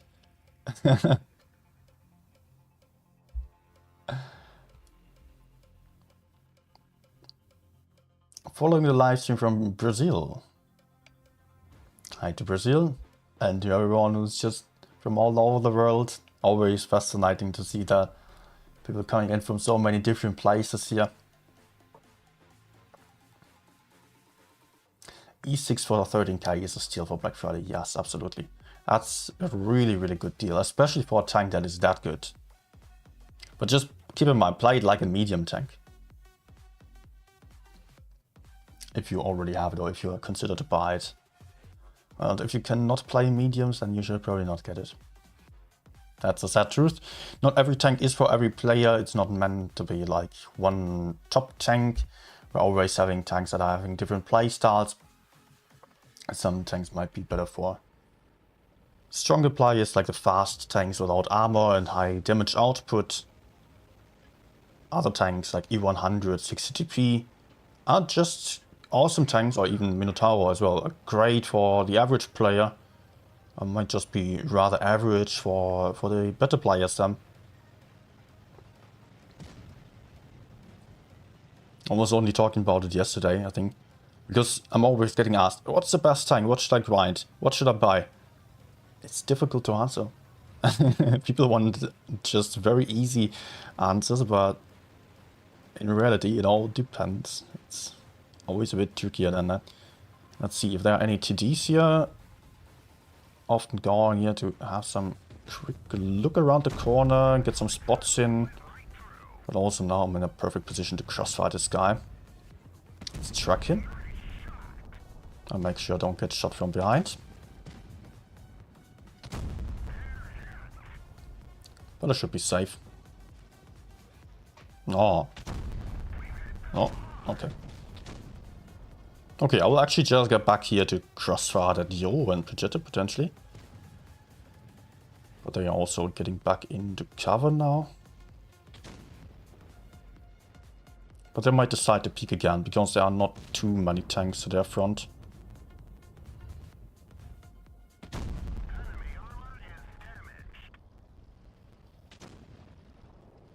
The Yo might even come back. No, that's not what I was talking about. I meant he might want to come back there. Nice. Yeah, as said, side scrapping works with this a little bit. Although you don't have tremendous amount of armor, definitely not.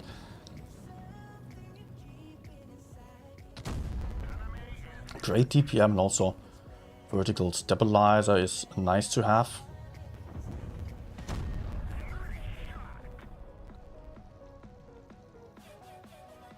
Yo will soon be reloaded again. Nah, that's what I mean. Don't count on the armor on this tank. Nice. Is he already reloaded? Soon he will be. Nice bounce.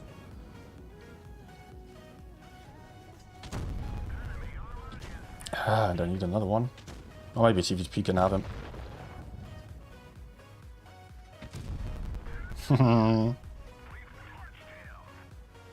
Seeing on a mini-map, medium to the side.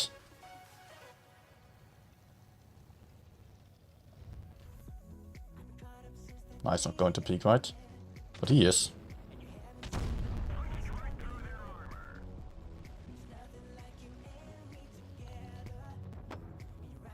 Maybe another fire? Oh, sadly not.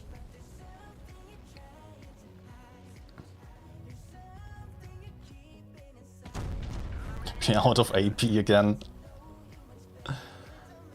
And we are winning, and I actually got 7k. Who would have thought? Tempted to buy WZ-114. The tier 9 it is. It is actually a good tank, but that's just like the 60TP or E100. Just see it as a tier 9 60TP, to be honest. It is a great tank. Yeah, let's put it like that. Let's end there. It is a good tank. It does have a ton of hit points. It does have reactive armor as well. It does have a big gun. But it is not fast and it does not have good DPM. I can maybe play it for you for a game. Tier 9, I think I have it, right? Yep. It does also have the sandbags here. So if you're playing tier 9, if you love it, then should be a good deal. Patrick, Yuan Bravo, Ikazai, greetings from Ecuador, greetings from Germany to Ecuador, also to France. I'm using iPad Air 2022, although the device doesn't matter too much. It's still just helpful to have a fairly large screen in this game, to be honest, to keep the overview. It's quite important.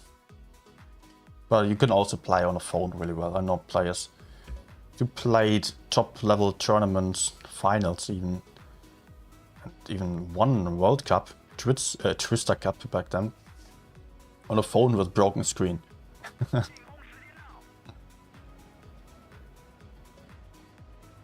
Yeah, not the most mobile tank, definitely.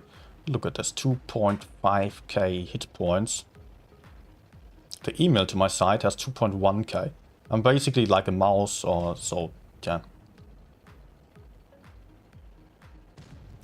I'm having decent armor, good turret, but just having some weak spots everywhere, so don't expect to be invincible. Yet you have the hit point and also reactive armor to afford to take some shots. Let's actually just push through.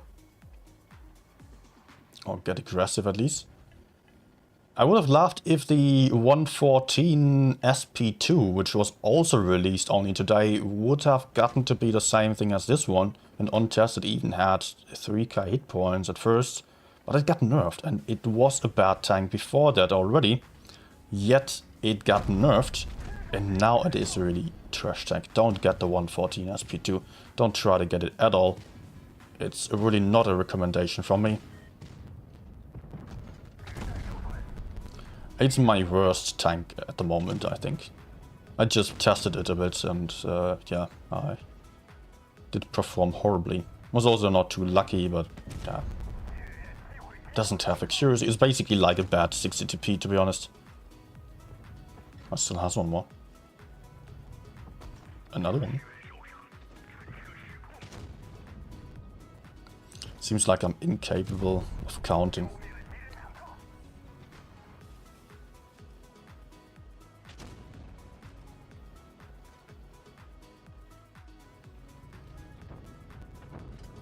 Let's just go for the heat for some safe shot here.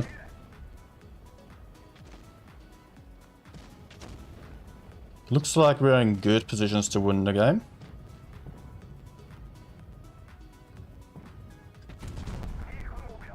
Good. Let's keep on pushing. If you're enjoying this kind of slow-paced gameplay, then this tank might be for you. I personally don't play a lot of tier 9 or so, I'm just mostly on tier 10 only. So I would not buy it. 556, that was a nice roll.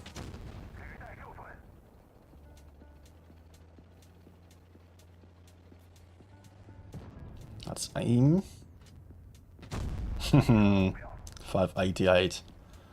Yeah, especially for tier 9, a really big alpha. I don't know if there are any other tier 9 tanks with that big of a gun. I think others have mostly like 460. Just among the heavy tanks. So this is fairly special. For tier 10 there are more tanks like that. For tier 9 not so much. I think that was a good demonstration of this one. Let's go back to tier 10. Were there any more tank requests, by the way? KPZ 70, yes, of course. That one's also similar. But I would say that the KPZ 70 is not quite as strong. It does have less hit points. It does have no reactive armor. T62 being requested. Yeah. Although I like the KPZ 70. Kampfpanzer 70. And it does have pretty nice accuracy. And does have even bigger alpha damage actually. So yeah, I forgot about that. It is not that much of a hull down pushing tank though. The 114 does have a better turret, more gun depression. Anonymous tipped €4.20, more than I expected for review 114. Thank you again. Excellent coverage. Thanks a lot. Thanks a lot for the dono. Where was I? Yeah, 114. Just being better for pushes than the KPZ 70 actually. Okay, just going for some quick spots here and already getting in a lot of information. With the heavies all going to the other side.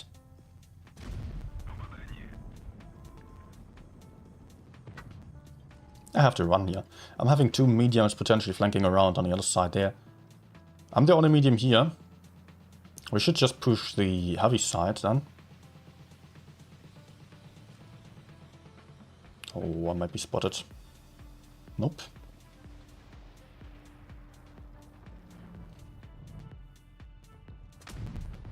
Probably a hit. Did not see any impact there on the ground in the back. STRV was over there. Well, I would love to try to kill this flank here. We're having tank advantage here.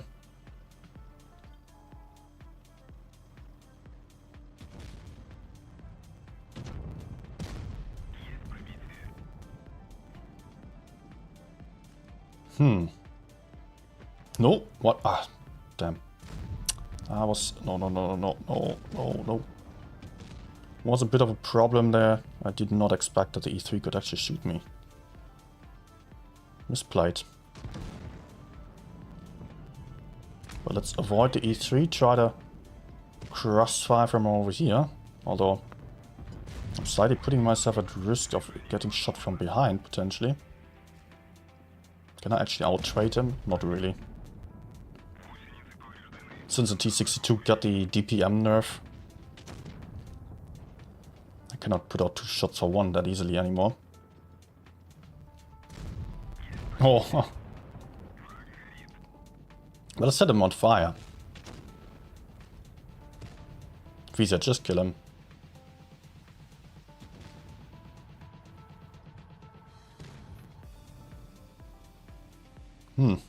I think I will retreat here. Visa's going to die.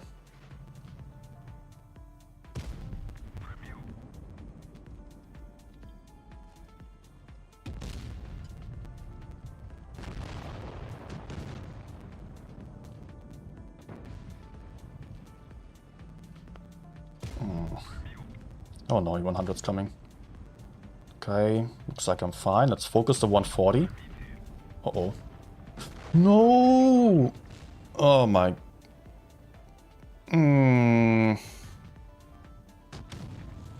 Yeah, I was still exposed.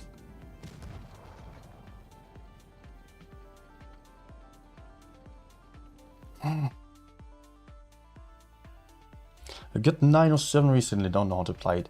I've actually done a whole stream about Object 907. So if you are interested in seeing more, I can, first of all, I can play it for a game, of course. But I've got like 3-4 hours of Object 907 gameplay.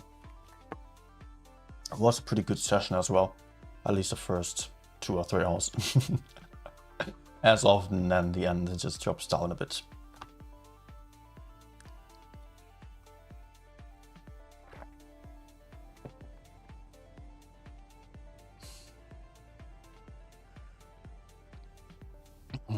So yeah, I'm playing this tank with the supercharger, by the way. Yeah, it's actually a difficult question whether to go for supercharger or the other thingy there. How's it called? The thing that increases, the provision that increases your shell velocity. Improved gunpowder, I believe. Not many tanks coming with us here.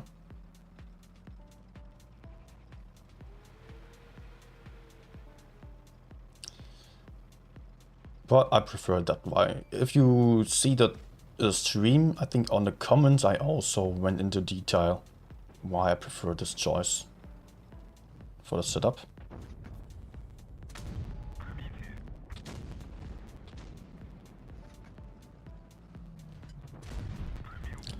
We should be able to just kill this side, to be honest.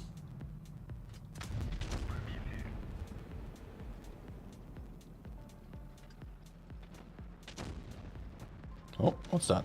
Okay, a V also just shot.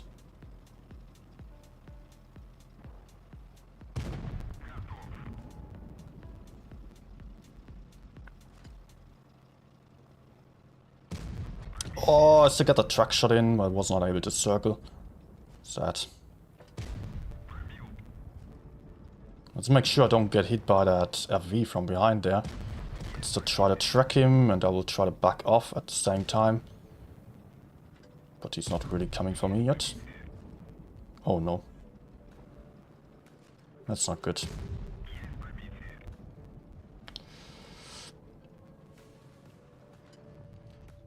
No! Kill him. Thanks. Ah! What was a track shot? Ah, never mind. He's giving up even.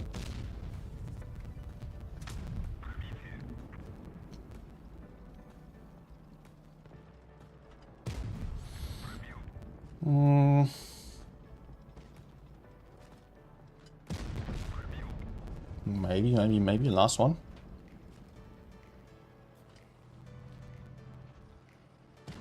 No. I think, yeah, I can have him. No! Hi, Andy.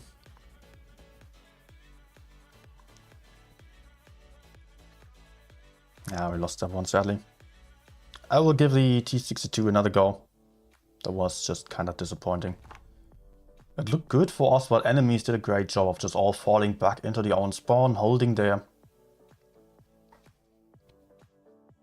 Do you want another light tank? Yeah, can also go for that one.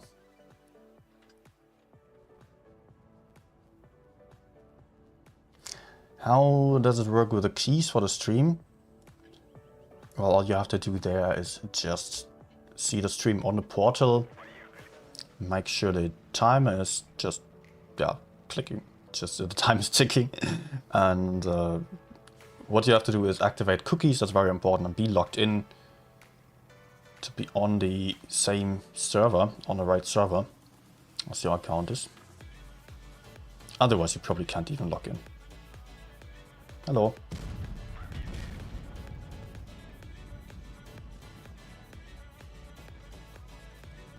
Hello. Mate, that's not going to work out. But Sheridan speaking again.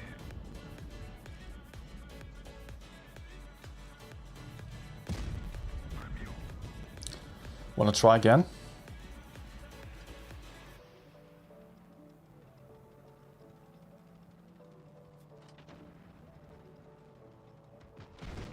Okay. Did you get my lower plate? I mean, 400, that's a lot. But now I feel confident of pushing over here.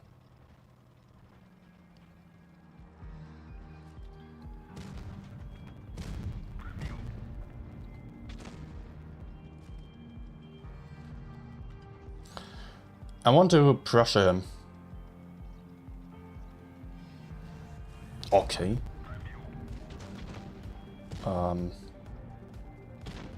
Maybe not. Come on, come on, come on.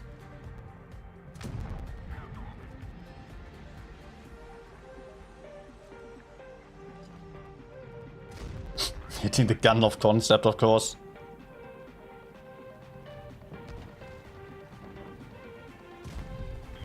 I want the autoloader first.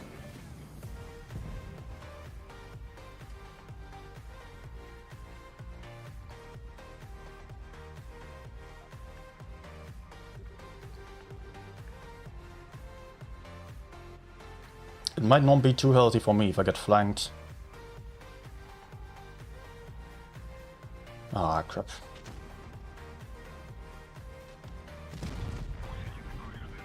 Thing is, there was the AM max in the city over there. I'm not too sure. So I will get unspotted now and I will not push on to the concept. I will leave him to my teammates. No idea where the AM max went. It was somewhere in the city. Might be behind. E4 was over there, FE over there. That I know. Ah, he's still camping in the back there. No, he's actually kind of close.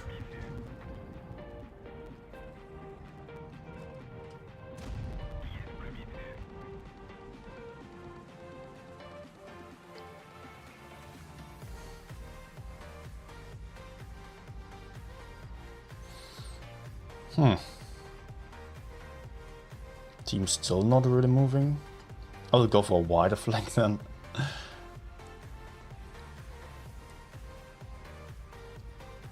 Cannot push in too aggressively.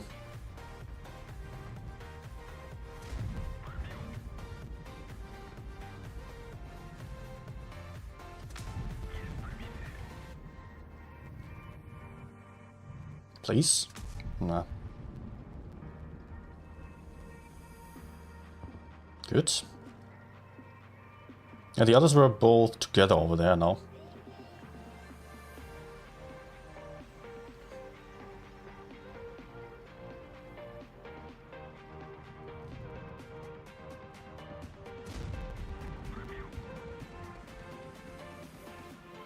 Yeah, stop jumping. Not a lot of movement here on encounter games.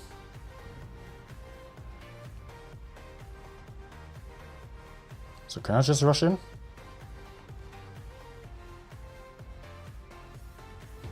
Yeah, they just shot perfect. Mate, you're not going to get me. Nice. Okay, I guess 5k. Yep.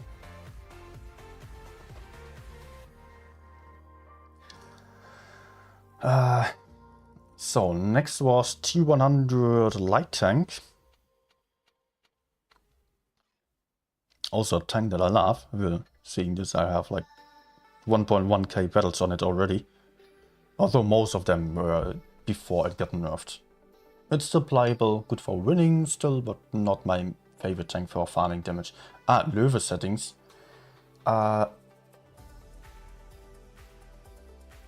Don't move good on the phone. Yeah, it doesn't have to do anything with the phone. Löwe has just my standard equipment setup, which is this that you're seeing here. This is my standard setup for all the tanks, but there are exceptions. For autoloaders, for example, I prefer shorter cooldown. On some very heavily armored tanks, I go for extra armor. But I don't think on Löwe you should take this setup for the start on every tank and you will be fine. If you feel like the shell velocity is awful compared to other tanks, don't just say it is awful. Compare it to other tanks first, just so you get a feeling for just going for a baseline. Then on some tanks I also go for supercharger. Some tanks might benefit from calibrated shells, but I personally don't play it on all too many tanks. Eric, have a good night.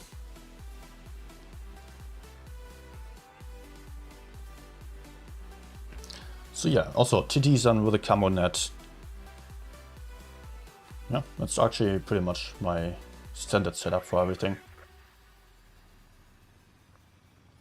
Always having enough premium ammunition with me as well. Not too many HEs, I know that's also a beginner mistake. Many people do. Just not carrying any premium ammunition. You might not need it at all, but better to penetrate. Otherwise you lose, and you lose even more credits then. Okay, there's only one guy on C, I guess.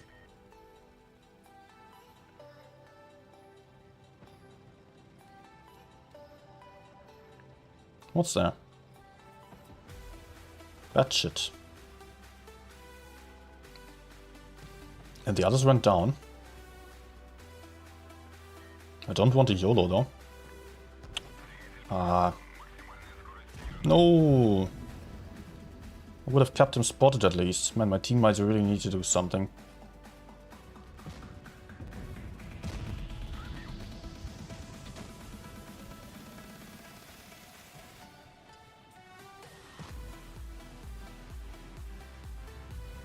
Nice.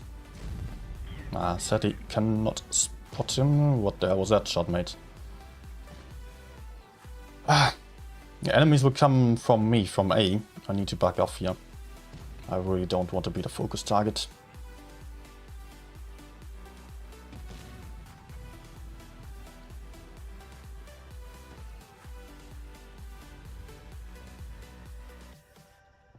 Nah, not quite. Nice.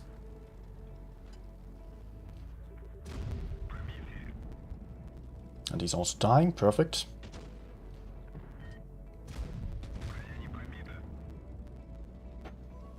B is getting capped.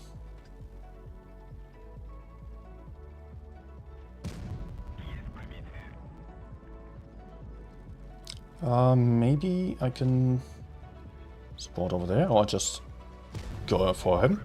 If he's getting that aggressive, let's make sure I don't get farmed from the side. Bruh.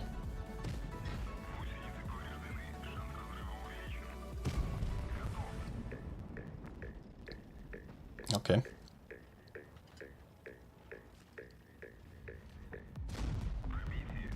Hello.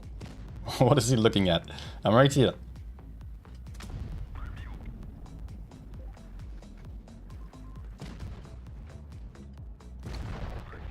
Only leaving 2 campers now.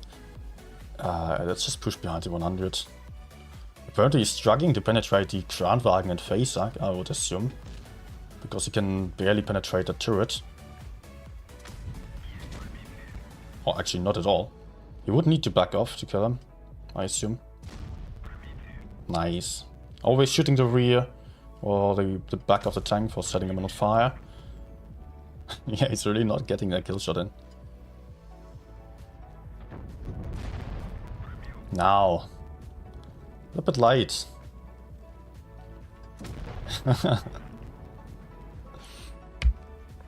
Great. Was actually a good game. Enemies made it fairly easy, to be honest.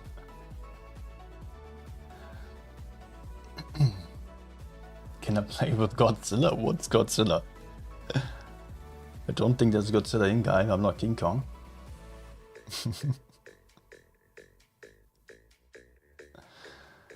What else? Caro. Am I too tired for Caro? Why too tired? Although Caro will make me tired, probably. Because it's just so slow. I liked it a lot. Oh, I liked it somewhat before the update, but it got some nerf on the mobility, which I'm not a fan of. Absolutely not.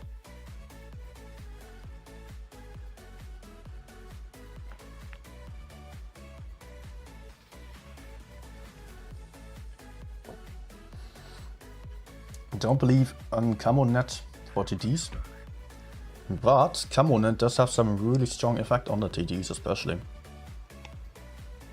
Just look it up. The Camonet for TDs is twice as high on a percentage value compared to mediums or so. So that can be really, really strong. I might play for the corner, but honestly, I don't know what's coming. I'm too slow to run potentially. Let's just play it carefully for the start.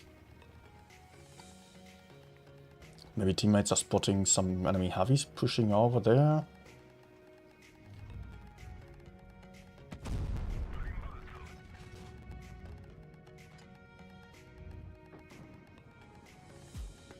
Nah.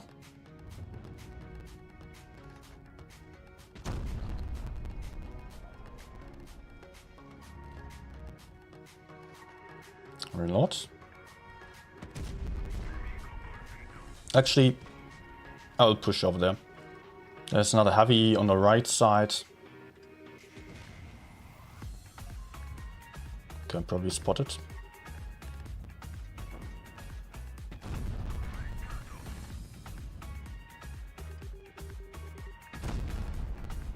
Okay, I'll stop trying this.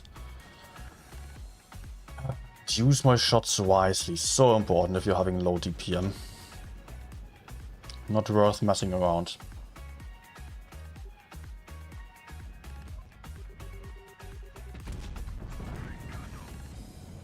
Okay, he's gone.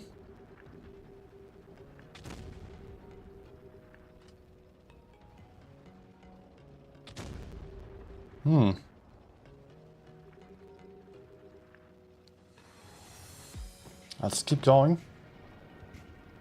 I want to try my best to support my teammates as they're getting pushed onto.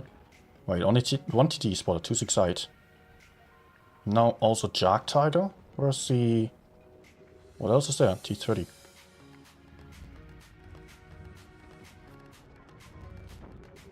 Turn again.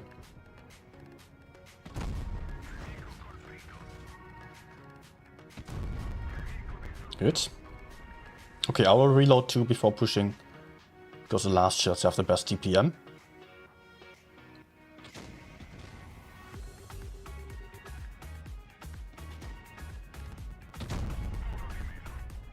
I might even want to reload this one again. Oh, yeah.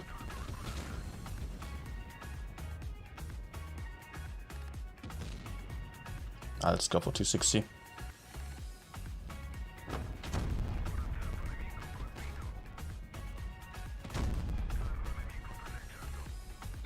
How is he still alive?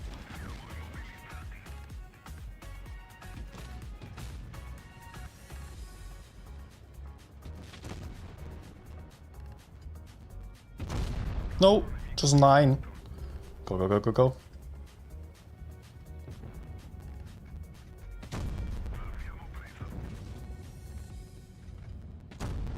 That guy's still alive? What the hell? Alright, perfect. All 3 shells, or all 4 shells cleared. I gotta be very, very careful. What a carro. Aiming in all the shots and making sure you're not getting pushed onto because you're having a really awful mobility and aim time. I'm not a fan of this tank, to be honest. So what else do guys want to see? Can I use E50M or IS-7 please? Yeah, sure. Let's go for it. Both been great tanks. Especially more for, I mean, they're great for everyone, but especially for beginners, they're great choices since they are simply having a lot of armor and fairly easy to play. So you can get really aggressive with those tanks. Okay, team is rather going left. Let's join them. TVP, 183 as well. Okay. I'll just go for the middle. I'm having some great position for shooting by C. An encounter that doesn't work out too nicely because enemies have no reason to go there at all. Okay, no one here. Oh. Nice RNG. I don't think he has much backup, but there might still be someone, so I need to be careful.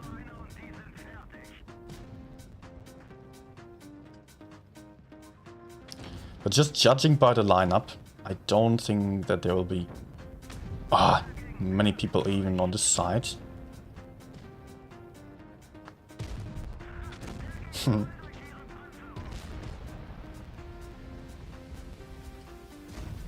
I just keep going or turn? I think I'll try to kill that Conrad quickly. Hoping to not run into the 183 though. Oh, I hope he's not there. Okay. Nice. With the big gun he has pretty bad DPM anyways and also no penetration, since not having high pen premium ammo. So next tank is a Jark here who is coming towards C, I believe. Just seeing the mini-map. Also 183. Those tanks are pretty isolated.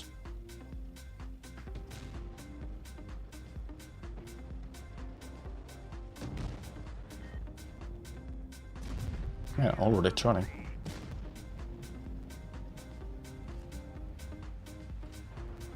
No.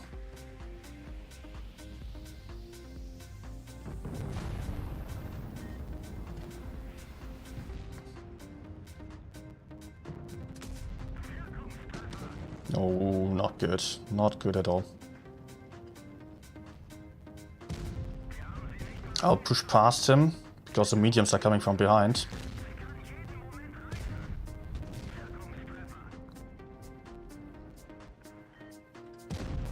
We still have a chance.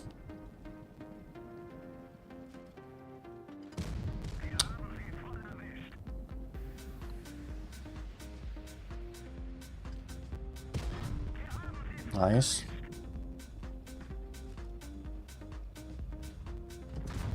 Very nice. Let's avoid the T-57. Try to move in over here. Good.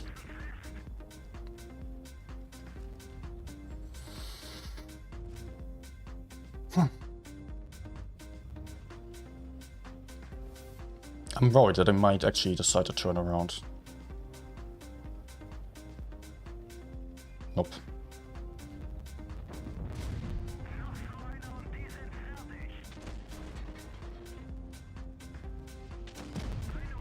And -3, so I can go in. Okay. Was an interesting game still. Got close.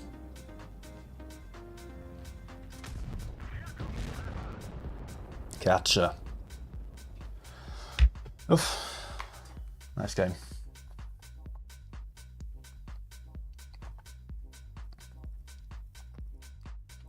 Also, TP was great help in the end still.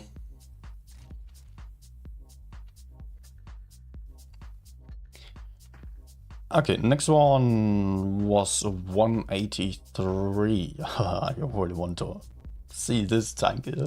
I'm not having a good feeling with that. So I might end up doing 0 damage now. So don't blame me. TVP after.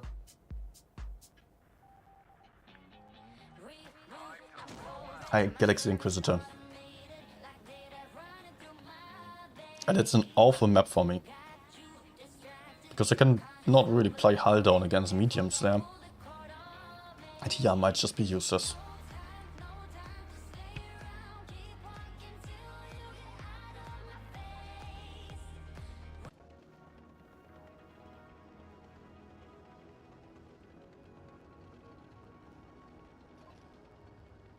No spots?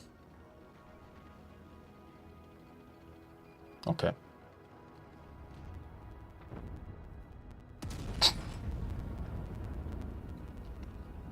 Worth a try, right?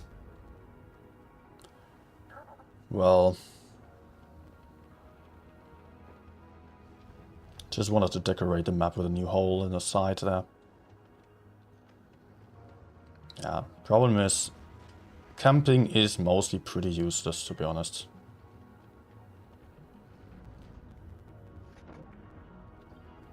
No! Okay, there are 2 heavies on A. The other one is 60 TP, which is really hard to penetrate as well. Oh my gosh.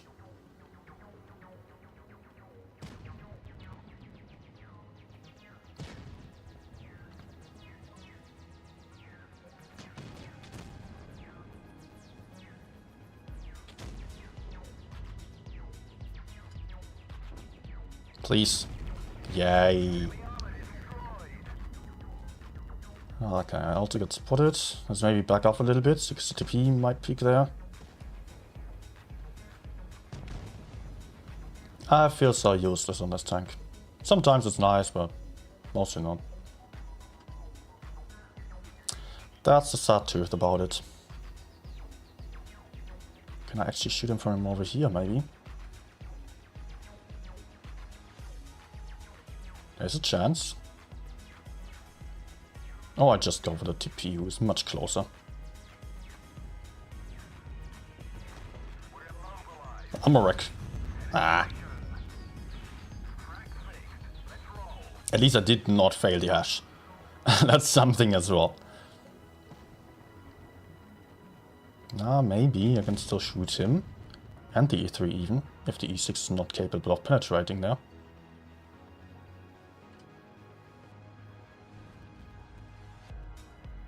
No!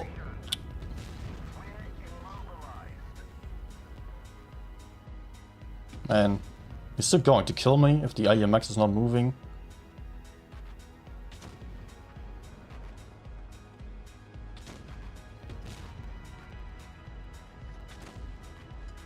No, almost.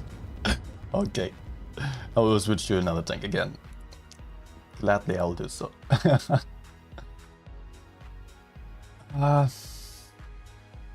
Godzilla tank now. That was Godzilla. Awful. TVP. It's actually not that bad. It got nerfed a lot since last update, but it's still playable, definitely.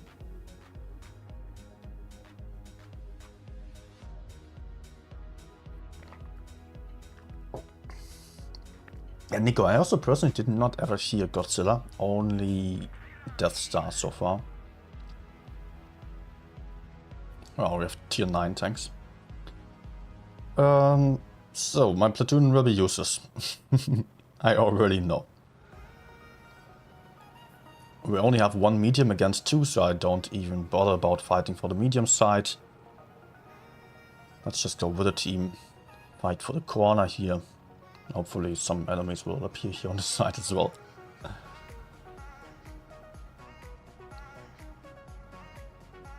Let's check. Oh, nice.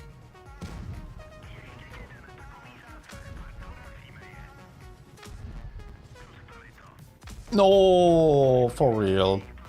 Could have been a first kill in one clip.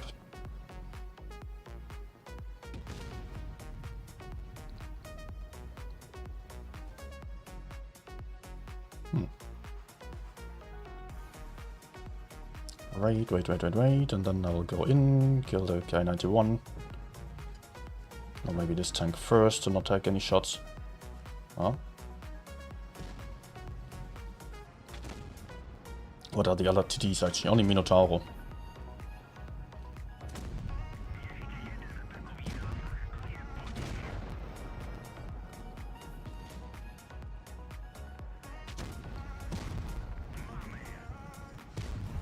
Okay. I guess he will probably die before I'm reloaded, or be at least really low on hit points. So I'll already run away, turn towards the others.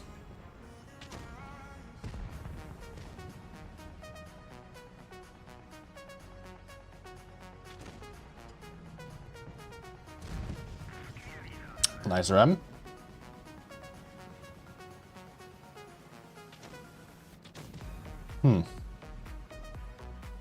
I don't really want to push the Minotauro down. Track, please.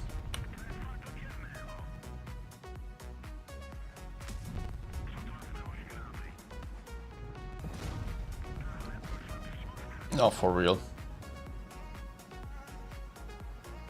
Help.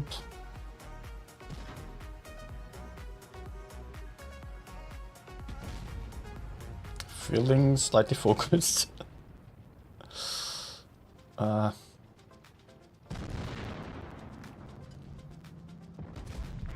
He's also armor wrecked. Good.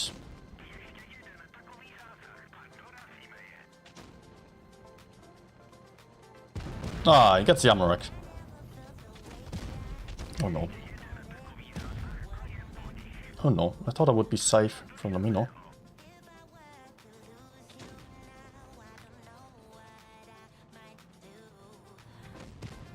Alright, so reload and push in again.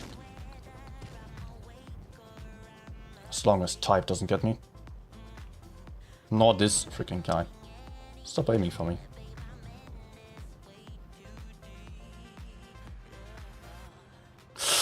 Ay.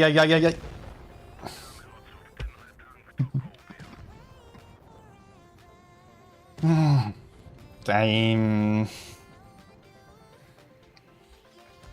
A VK isn't penetrating any boys. Don't tell me.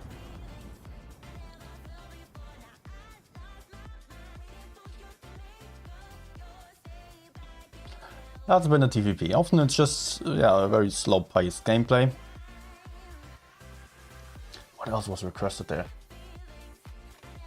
Same as on the Caro, you need to make sure that you do not get into some position where the enemies can push you, because you need the long reload time to hide, and then you put out a clip into some place. In the best case, multiple shots in a row, then you push back, pull back into cover. So what else was there? CS63. Okay. By the way, I was trying out something. No repair kits. I was just having fun with that. I could see Charge actually streaming a whole session with that, and it was doing pretty well. So I needed to try it as well. A7, yeah.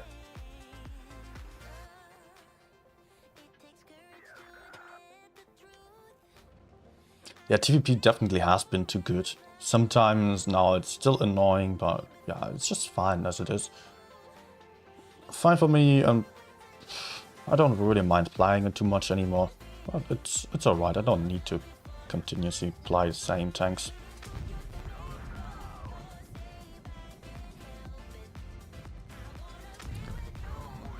Triple consumable for the win. It's not good hit. It's actually a pretty good start for me. But I will have to run.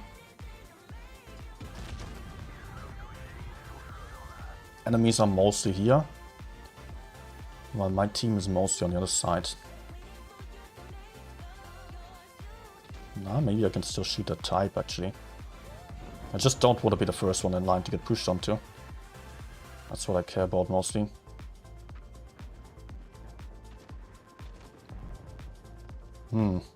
Cannot really support all too well. Unless if the Emil moves forwards, I might have shots.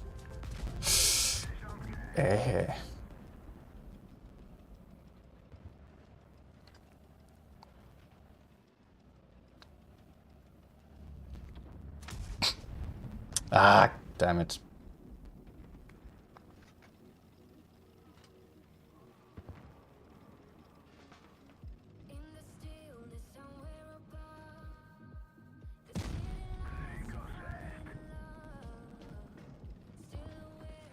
Good. We also managed to kill 3, although we lost 2 heavy tanks.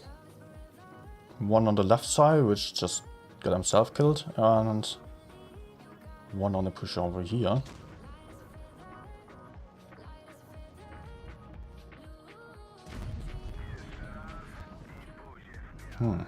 They still have WZ medium, which is very risky. There he is.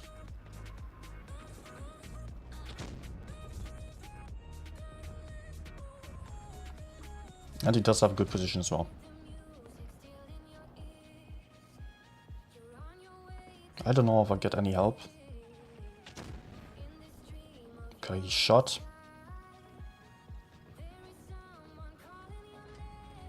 Let's go. Oh no! Now we're having the issue. But he also only has 1 repair kit, which he just used. Yeah, and I'm wrecked for the rest of the game. Although it probably doesn't really matter all too much. Maybe a little bit.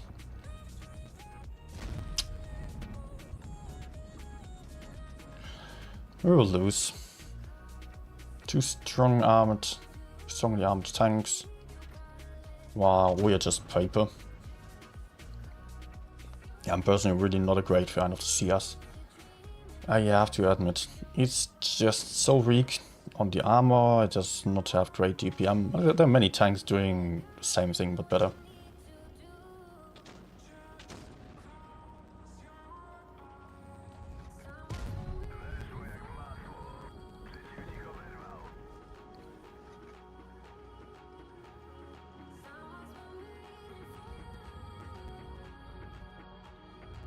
Nah, come on.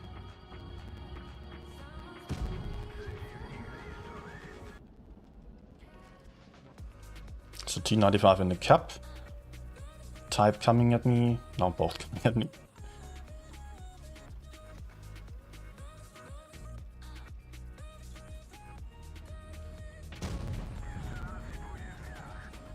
It's actually...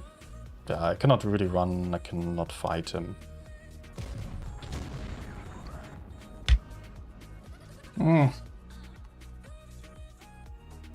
And honestly, Amorite didn't really matter. Did not really impact the game at all. Yeah. But even with another repair kit, you honestly don't need a reticle calibration. I would just go for multi-rep kit, tungsten and adrenaline. It's still very mediocre in every aspect, to be honest. It is playable, but it's just not too great in any specific way. It doesn't have anything where it's really standing out, so that's a bit problematic about it. It has a decent gun, it has a decent turret, but it's really on the lower end. It does have decent mobility, does have decent DPM, but nothing being over average. And usually all tanks have like decent stats and everything, and then one outstanding feature, where the CS63 doesn't have that. So that's a bit sad for it. It's still playable, it's still enjoyable somewhat, but it's just not special. Tungsten shells alone and fairly accurate gun are just not really it for me. By the way, repeat this move at your own risk. I'm just doing this because I see mostly heavy, medium tanks on the enemy side, barely any heavies. So I want to just push aggressively here. Have some crossfire like this, don't end up like the 30B.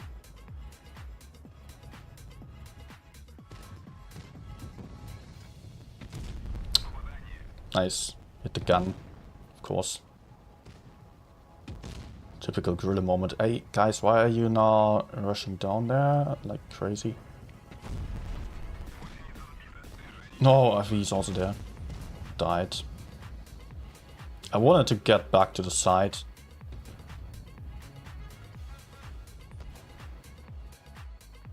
Sadly, my teammates gave up the hill, which is really not great at all.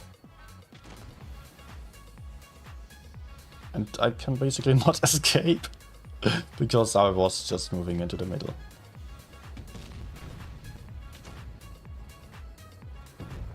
Why are you pushing down there? It doesn't make any sense.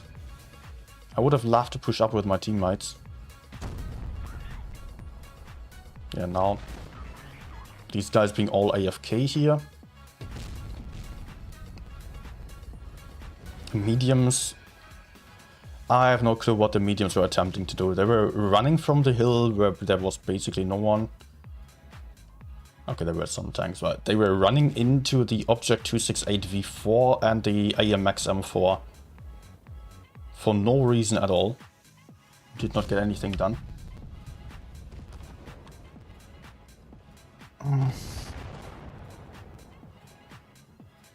Karma, you're welcome. Have a good night.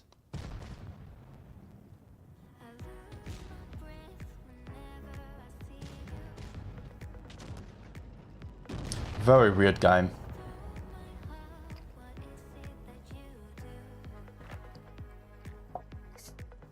Also David leaving, good night.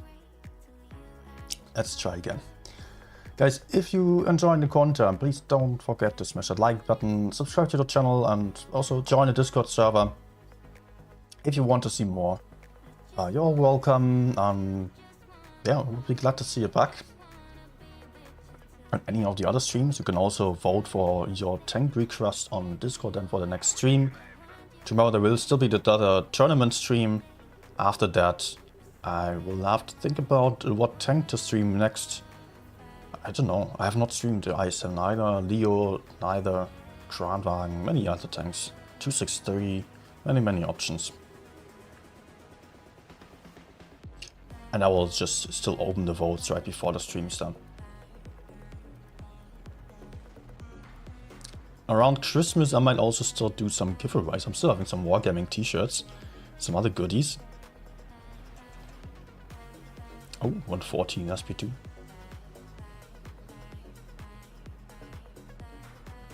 Going for the medium side in this case because we are just facing a ton of mediums.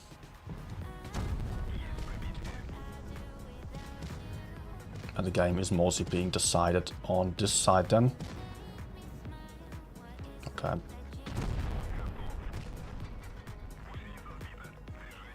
Let's actually not repair the truck because I only have one rep kit.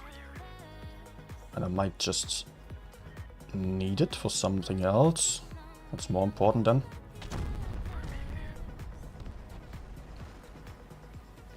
Okay.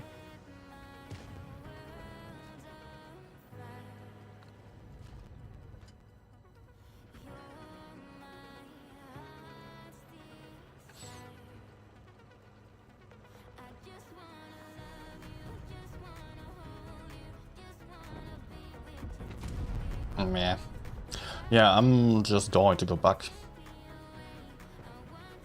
It's not worth it here. Cannot really penetrate the FV there, nor the 114. So I will try to kill the others instead. Should be easier.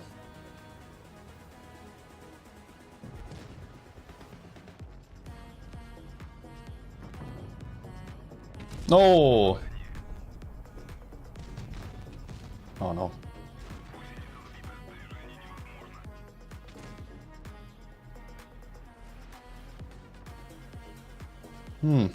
Do we have anyone here still? No, not really.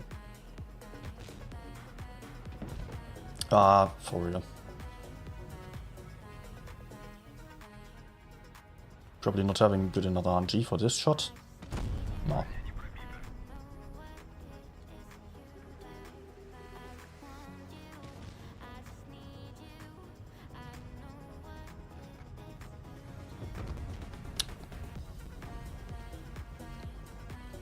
Come on. No, dude, that was grey.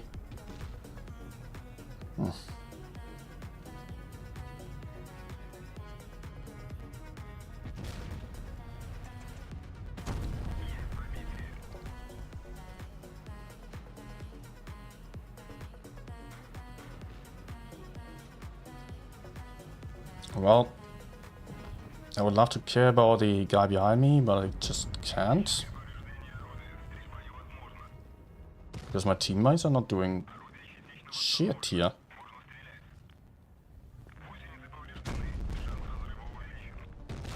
Hello. they just committed everything to that FV.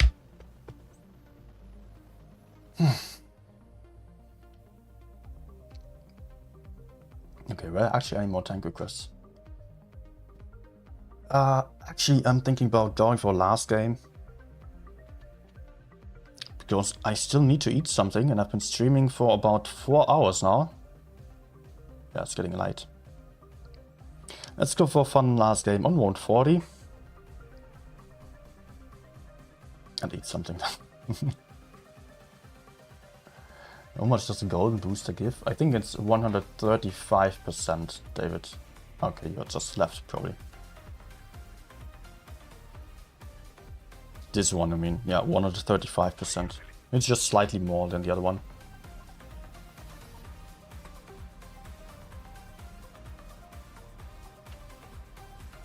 Okay, last game. Let's spot here. See if I can find some enemies. Yep.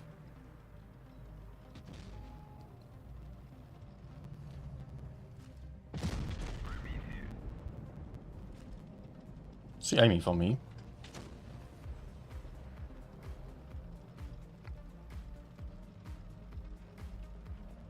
I don't think I can really stay here because I do not have the gun depression, and if I peek out too far, I will just get shot into the side. So I'm having two options right now. Option number one, pushing into the ruins. Option number two, pushing into the city. I think that's a safer way to go. We're having some heavies there. Together we might be able to kill the E6 and the other guy. Ice 8 it was. Yep. Let's do it. E4 as well. I don't mind.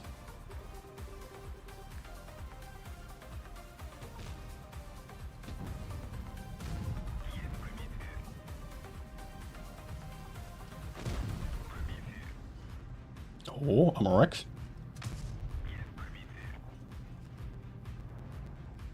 Nice.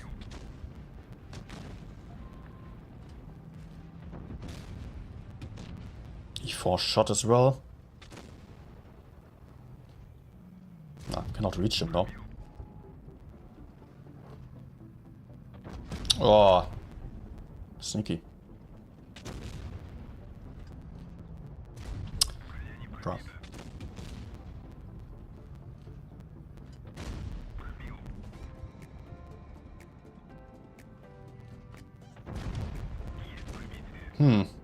Team not being all too successful.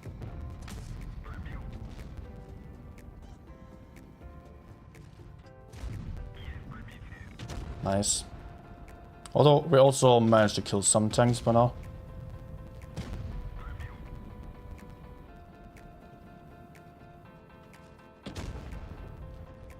Oof, nice. Lucky. Let's avoid the E100 for now, try to kill the others instead.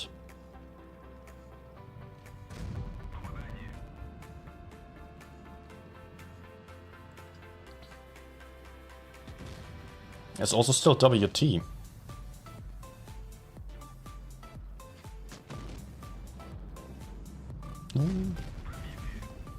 Is he perma-tracked? No, sadly not.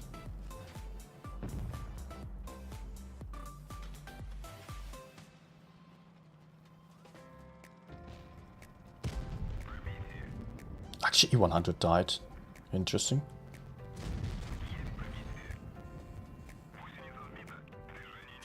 Nice high roll. I was worried that the FE might come for me here. It's still not really won.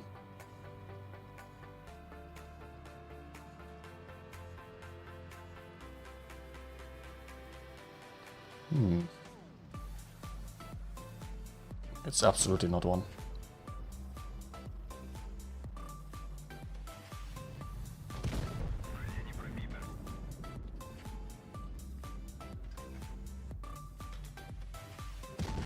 What?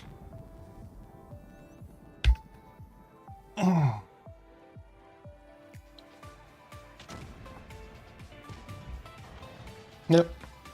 Ah, never mind. Oh, and I need something to eat. Thanks for watching, everyone, once more. Was a nice stream, I really enjoyed it. Good way to end the season. Although it's not exactly ended yet. Tomorrow it will be the end of the season. Then we will have the very last games.